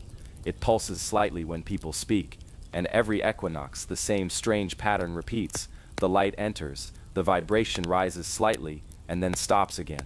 The region has been closed off multiple times by local governments. Some say it's for safety, landslides, erosion. Others whisper of outside interference, international researchers who took samples but never published their findings. One theory suggests the observatory is not actually Andean at all, that it predates known cultures, that it was uncovered by ancient people, used briefly, and then abandoned again, because it was never meant to be understood, or even touched, and that maybe, just maybe, the light it points toward isn't sunlight or starlight, but something else, something that only arrives twice a year, for 33 seconds, while the mountain listens, and waits. The Vault of the 13 Silent Kings. There is a place spoken of in whispers among old cartographers and obscure historians. A site said to be hidden not in plain sight but in the folds between known regions, between forgotten borders and erased kingdoms. It is not marked on modern maps, it never was. Those who speak of it at all call it the Vault of the 13 Silent Kings, and no one agrees on where it is. Some claim it lies buried beneath a salt flat in Central Asia, where the land turns white and compasses spin in slow circles. Others say it hides in the dense mountain woods between the Black Sea and the Caspian, behind a cave sealed with volcanic glass. But every version agrees on one thing: the vault does exist, and it was sealed for a reason. The first references to it come not from one civilization, but 3 Sumerian clay tablets, early Persian inscriptions, and pre-Hellenic trade symbols. All mention a site where the ones who do not speak were buried. Not because they were criminals, but because they knew too much. They were called kings, but not because they ruled. They were kings of observation, of memory, of knowledge that no one else was allowed to carry. One of the most chilling clues comes from an Akkadian cylinder scroll, discovered in 1932, but never displayed publicly. It contains a diagram of concentric circles, 13 chambers, and the phrase, "They were sealed so the stars would not listen." That's a strange phrase. The stars would not listen. It implies the opposite of what we expect, that these kings weren't trying to communicate with something out there, they were hiding from it. Archaeological documents linked to the scrolls speak of the kings as living indexes. Each was said to hold within their mind a single aspect of forbidden knowledge, not myths, not stories, but calculations, measurements, star charts, numbers that describe shapes not found in this world. Why would that be dangerous? Because when the knowledge was combined, it allowed something to be summoned. Some texts describe it as an alignment, others refer to it as the long pulse. But whatever it was, the moment the kings spoke their knowledge in unison, something heard and responded. That was over 7,000 years ago, and according to every legend, they never spoke again. They were taken to the edge of the world, wherever that meant at the time, and sealed inside a vault with no doors, no surface entrances, no map, and no written record of the full event.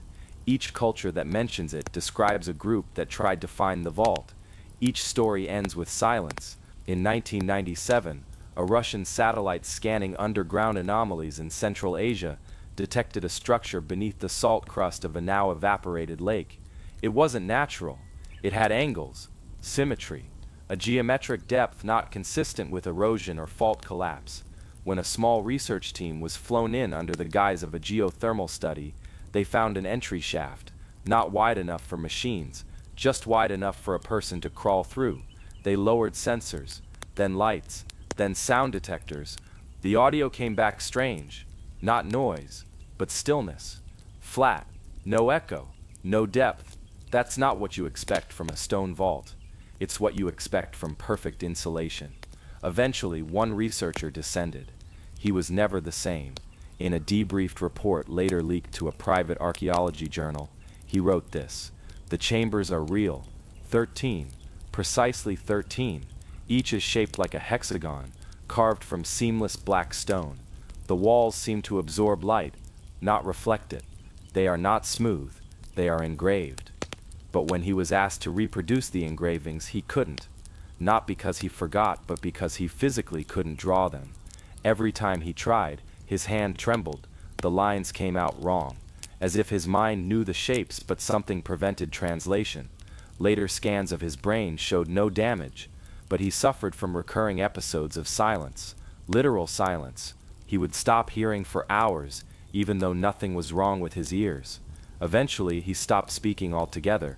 Some say he joined the 13, not literally, but that his mind became a carrier of the same knowledge. Others say the knowledge began leaking again, and that's why strange satellite signals began appearing above that region. In 2011, a NATO report mentioned a brief radio burst that originated from deep beneath the Earth's crust near that exact area. It wasn't geological, it wasn't seismic, it was a structured pulse, 13 short signals, followed by one long one. The frequency, 3.3333 megahertz, a number that has appeared in several unrelated ancient carvings around the world, including the island of Sardinia, the Nazca lines in Peru, and a buried obelisk in Sudan. None of these cultures had contact, but they all left behind 13-pointed star symbols, and in some cases, maps pointing away from civilization toward desolate places where no settlements were built. Even more disturbing, the vault was never just a myth, it was a warning. The 13 kings were not placed there because they were powerful. They were sealed because they were remembering something we were all supposed to forget. And now that memory is waking up. Some independent researchers claim that the vault is not even underground anymore, that it shifted, that it moved beneath the ocean. Others say it was only ever partially physical, that the real vault exists in a state between space and time, and the chambers are echoes of events that haven't happened yet, that they hold information from the future. That's why the knowledge causes madness, because the human mind isn't meant to remember what hasn't happened yet. But the 13 kings could, and still can, because they never died. Not in the traditional sense. The vault is not their tomb, it's their container, and the seal is wearing thin. You might wonder, if this was truly dangerous, wouldn't someone have destroyed it? Maybe they tried. Maybe that's why some ancient cultures vanished without a trace, and maybe that's why some things are still missing from history, not because they were lost, but because they were removed to stop us from opening the vault too soon, or worse, rebuilding it. The city that moved without a trace. There are ruins in the Bolivian highlands that make no sense. They sit 13,000 feet above sea level, high enough to make breathing difficult, with freezing temperatures most of the year, and no nearby rivers, forests, or fertile soil to support life. And yet someone built a city there, not just shelters, massive stone platforms, complex irrigation lines, foundations that stretch wider than football fields, giant blocks of granite and andesite, some weighing over 100 tons, carved with interlocking precision you don't see again until modern architecture. It's called Pumapunku, and no one knows who built it. Archaeologists say the site is at least 1,500 years old. Some say more like 10,000. But even the earliest cultures in that area, the Tawanaku, say the city was already there when they arrived. The local legends don't claim to have built it. They say it was the gods. But here's the part that really confuses scientists. What happened to it?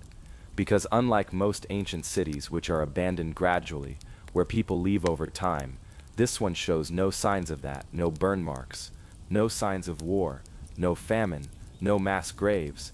Instead, it looks like everyone just vanished overnight. Even stranger, some of the stone blocks look like they were in the middle of being installed. Half-carved notches, channels started but never finished, a slab raised but not placed. It's like someone hit pause on construction, forever, and there's no quarry nearby. The stones, massive ones, came from over 50 miles away, across rough mountainous terrain. No wheels, no pack animals, no cranes. So how did they get there? One theory is that they didn't, that the entire city was moved. Let that sink in. Not built where it sits, but moved after being constructed somewhere else. And it's not as impossible as it sounds, because the way the stones fit together, it's too perfect. Not just close, but laser tight. No mortar, just geometry. Some of the angles are so clean, modern engineers have struggled to replicate them, even with advanced tools.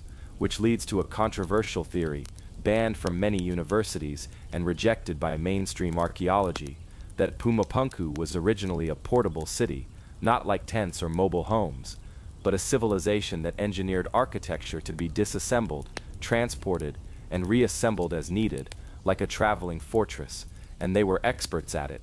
They designed modular stone blocks that locked together like 3D puzzle pieces, each one part of a larger mechanical structure, able to withstand earthquakes, floods, even time. And then, one day, they just moved it all. But why? Where would an entire city go? There are two possibilities. One, they migrated and rebuilt it somewhere else, but we haven't found the new site yet.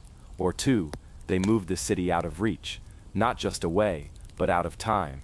See, some fringe researchers believe the carvings found at Pumapunku contain not just artwork, but instructions. Schematics, a kind of blueprint, not for how to build, but how to transcend. Symbols that match patterns found in only one other place in the world, Göbekli Tepe, thousands of miles away in Turkey. Another ancient site with unknown builders, and mysterious pillars that point not just to stars, but to events that hadn't happened yet when they were built.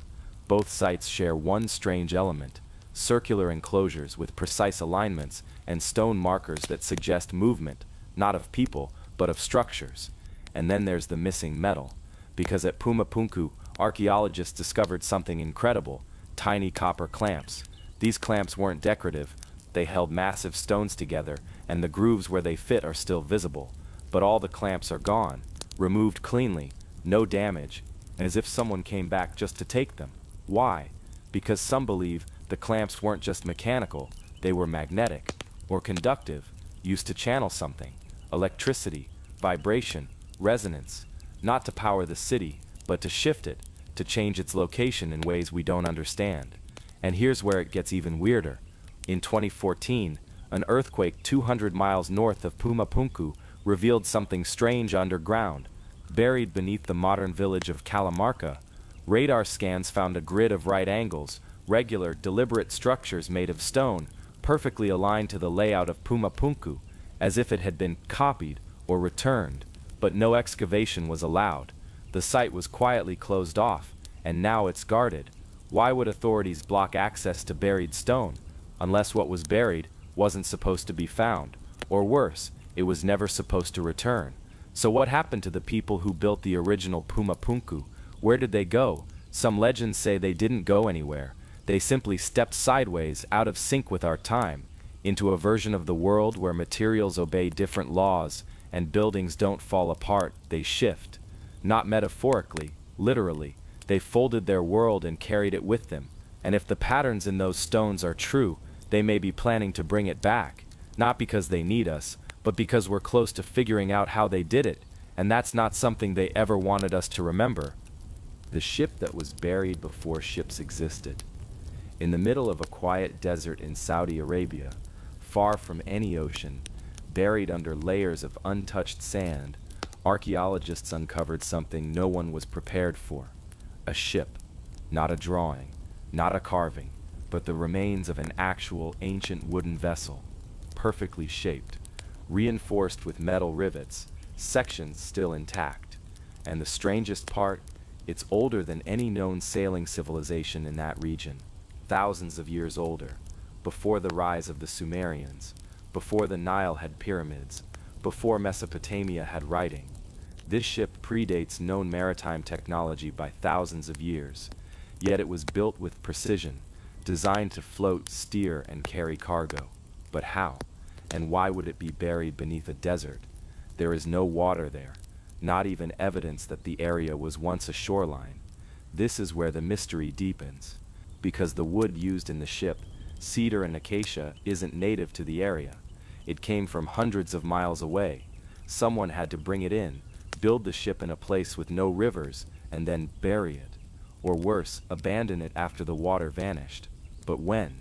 And who were they? Local tribal legends speak of a sea of dust that once covered the land, a time when ships could sail between great islands of stone, and the sky turned red every evening. They say the ocean dried up in a single day, swallowed by the earth. But science doesn't confirm that. There's no direct evidence of an ocean where the ship was found, only loose traces, fossilized marine life deep beneath the surface, millions of years old, so the timeline doesn't match, unless we're wrong about time. Here's where things become strange.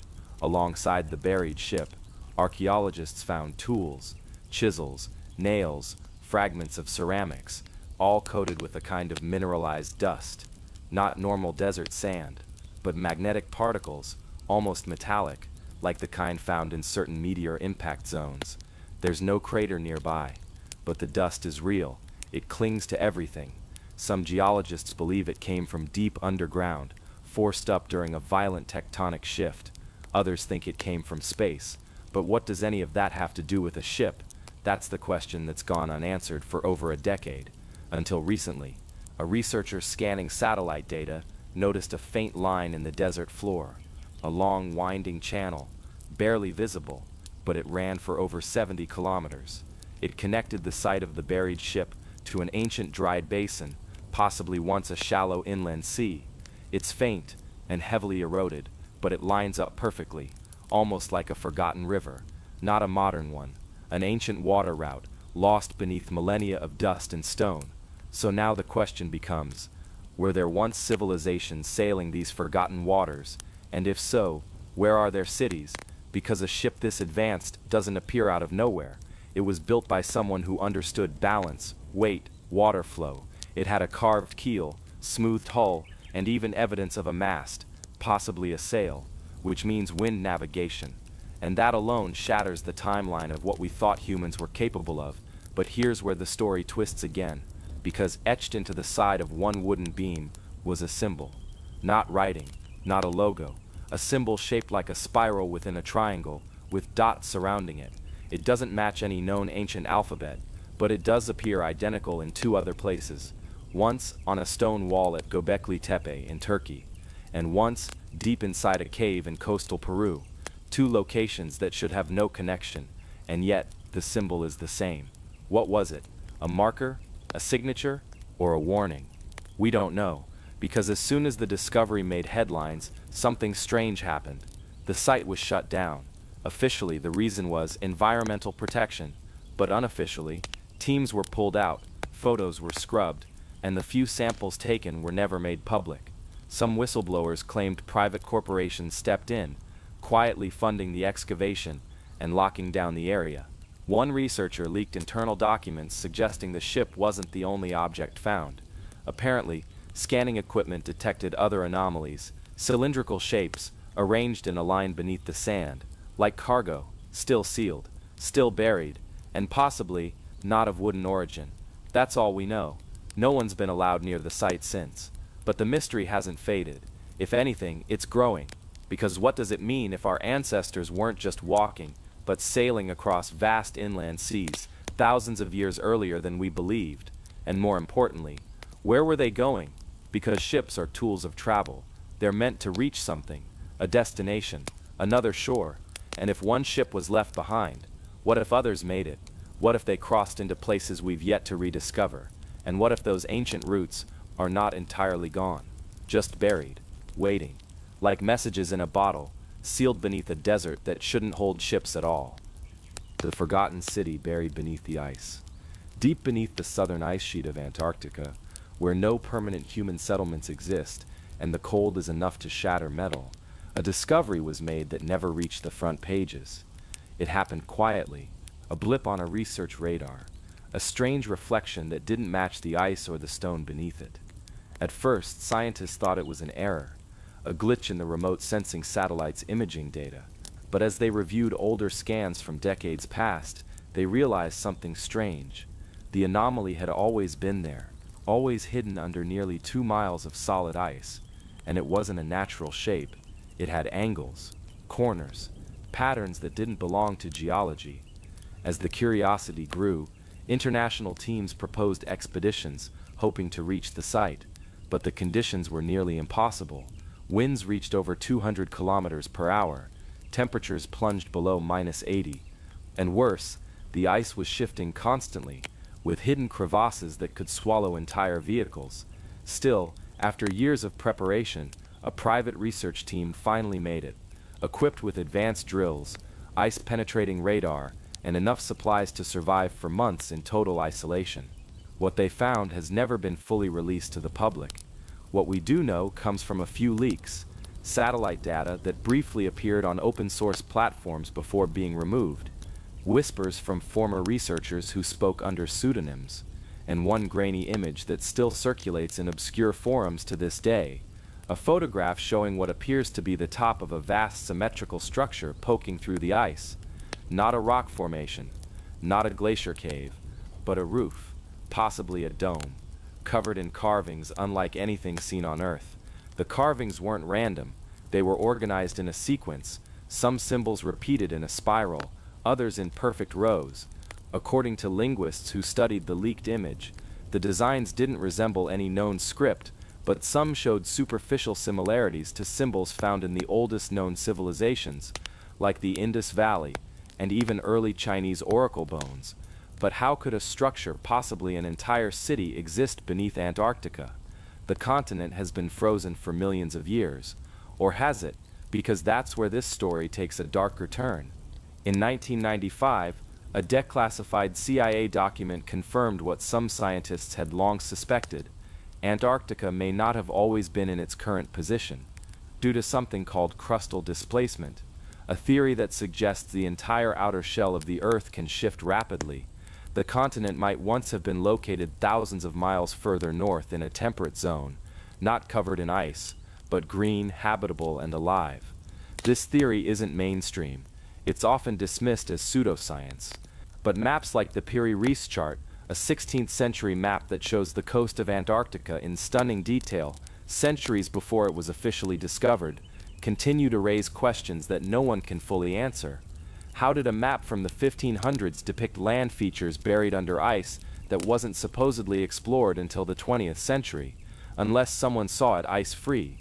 And if it was ice-free, that means humans or something else may have built there, lived there, possibly even fled from there. According to one former researcher, the team that reached the buried structure didn't just find one building, they found dozens, arranged in a grid, with long, perfectly straight corridors, some stretching for hundreds of meters under the ice. One corridor had walls made from a smooth black stone that didn't match the surrounding geology. Another ended in a massive circular room, perfectly symmetrical, with a raised central platform. And in that room something was found, a sealed capsule, covered in the same mysterious writing. Inside it, unknown. The contents were never disclosed. Shortly after this phase of the excavation, the entire site was shut down, not paused, not postponed, shut down. Researchers were flown out within days. All files were marked as classified. The satellite imagery over that specific section of Antarctica was blurred, and the coordinates were erased from public databases. To this day, the official explanation is environmental protection, but many believe otherwise. Some say what was found wasn't human, that it predates all known history, that the city buried under the ice is older than Göbekli Tepe, older than Jericho, perhaps even older than humanity itself. If true, it means we are not the first civilization, we are not even the second, we are only the latest in a cycle of rise, collapse, and forgetting. And the ice, it's not just preserving history, it's hiding it, because if this city was real, it would change everything we know about the past. It would prove that intelligent beings once lived where now only snow falls, that they built great halls, engineered with mathematics far beyond their time, and then vanished, buried beneath a continent that drifted into a tomb of ice. Some scientists believe more anomalies remain beneath the Antarctic sheet, ancient roads, metallic objects with electromagnetic signatures, but exploration is now tightly controlled. Access to certain regions is denied without explanation, and every time new satellite imagery leaks, it is swiftly removed.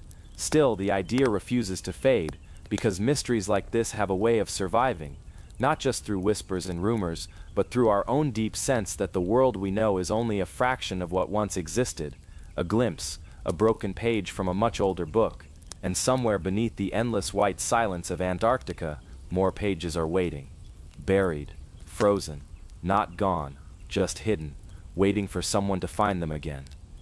The unfinished machine beneath the desert. In the vast silence of the Middle Eastern deserts, beneath dunes that haven't shifted in centuries, something was found, not by treasure hunters, not by archaeologists, but by accident during a routine geological scan for oil reserves. What appeared on their equipment made no sense. It wasn't a cavern, it wasn't a natural fault line, it was something with precision, something artificial, but deeper than anything man was known to have built. At first, the oil company sent a team to investigate.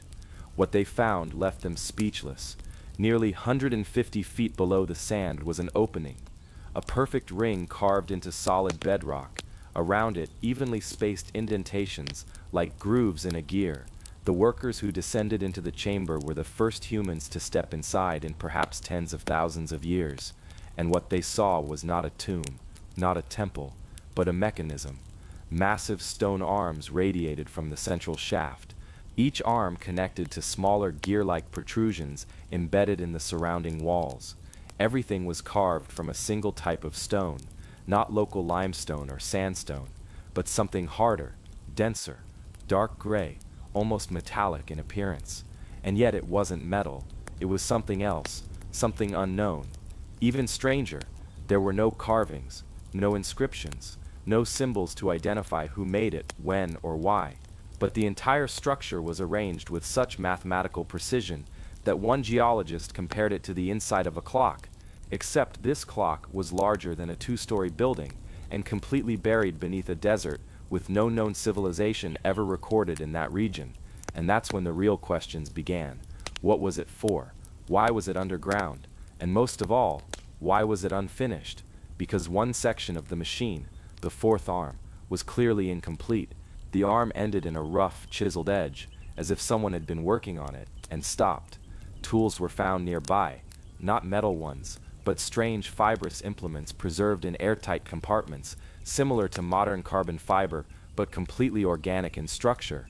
Radiocarbon dating placed them at over 18,000 years old. That's thousands of years before the Sumerians, before writing, before the wheel. This discovery didn't just stretch the timeline, it tore it open.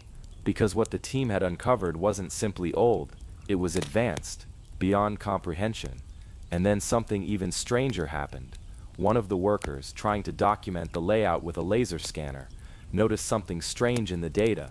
When scanned at high frequency, the entire chamber resonated, not audibly, but at a harmonic frequency in the infrared spectrum.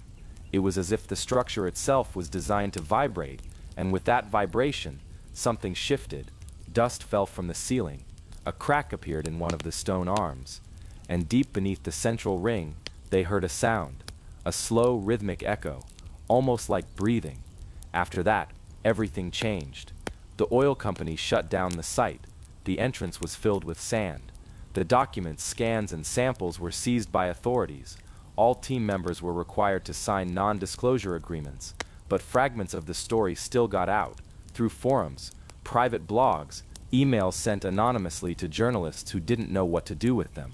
But here's what makes it even more unsettling. this wasn't the only one. Over the next decade, similar machines were discovered, one in the Gobi Desert, partially crushed by shifting rock, another near the Sahara, but so deep underground that only partial sonar scans were captured, all of them incomplete, all of them silent, and all of them identical, different continents, different depths, same design.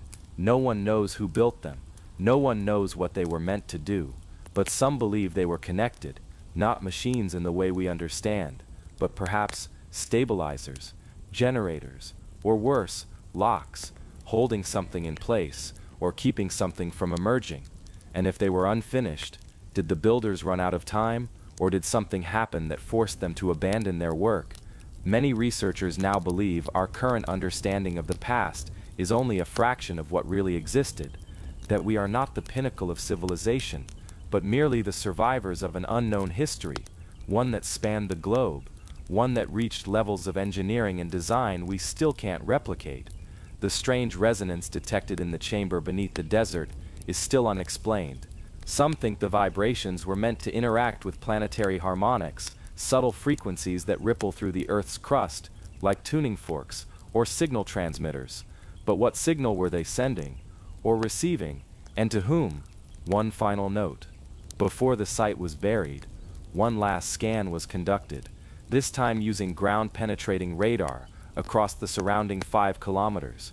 The results were never published officially, but a leaked rendering shows something terrifying, a buried network of tunnels, dozens of them, all leading outward from the central machine, all sealed, and at the very end of the largest tunnel, a chamber, spherical, hollow, still unopened.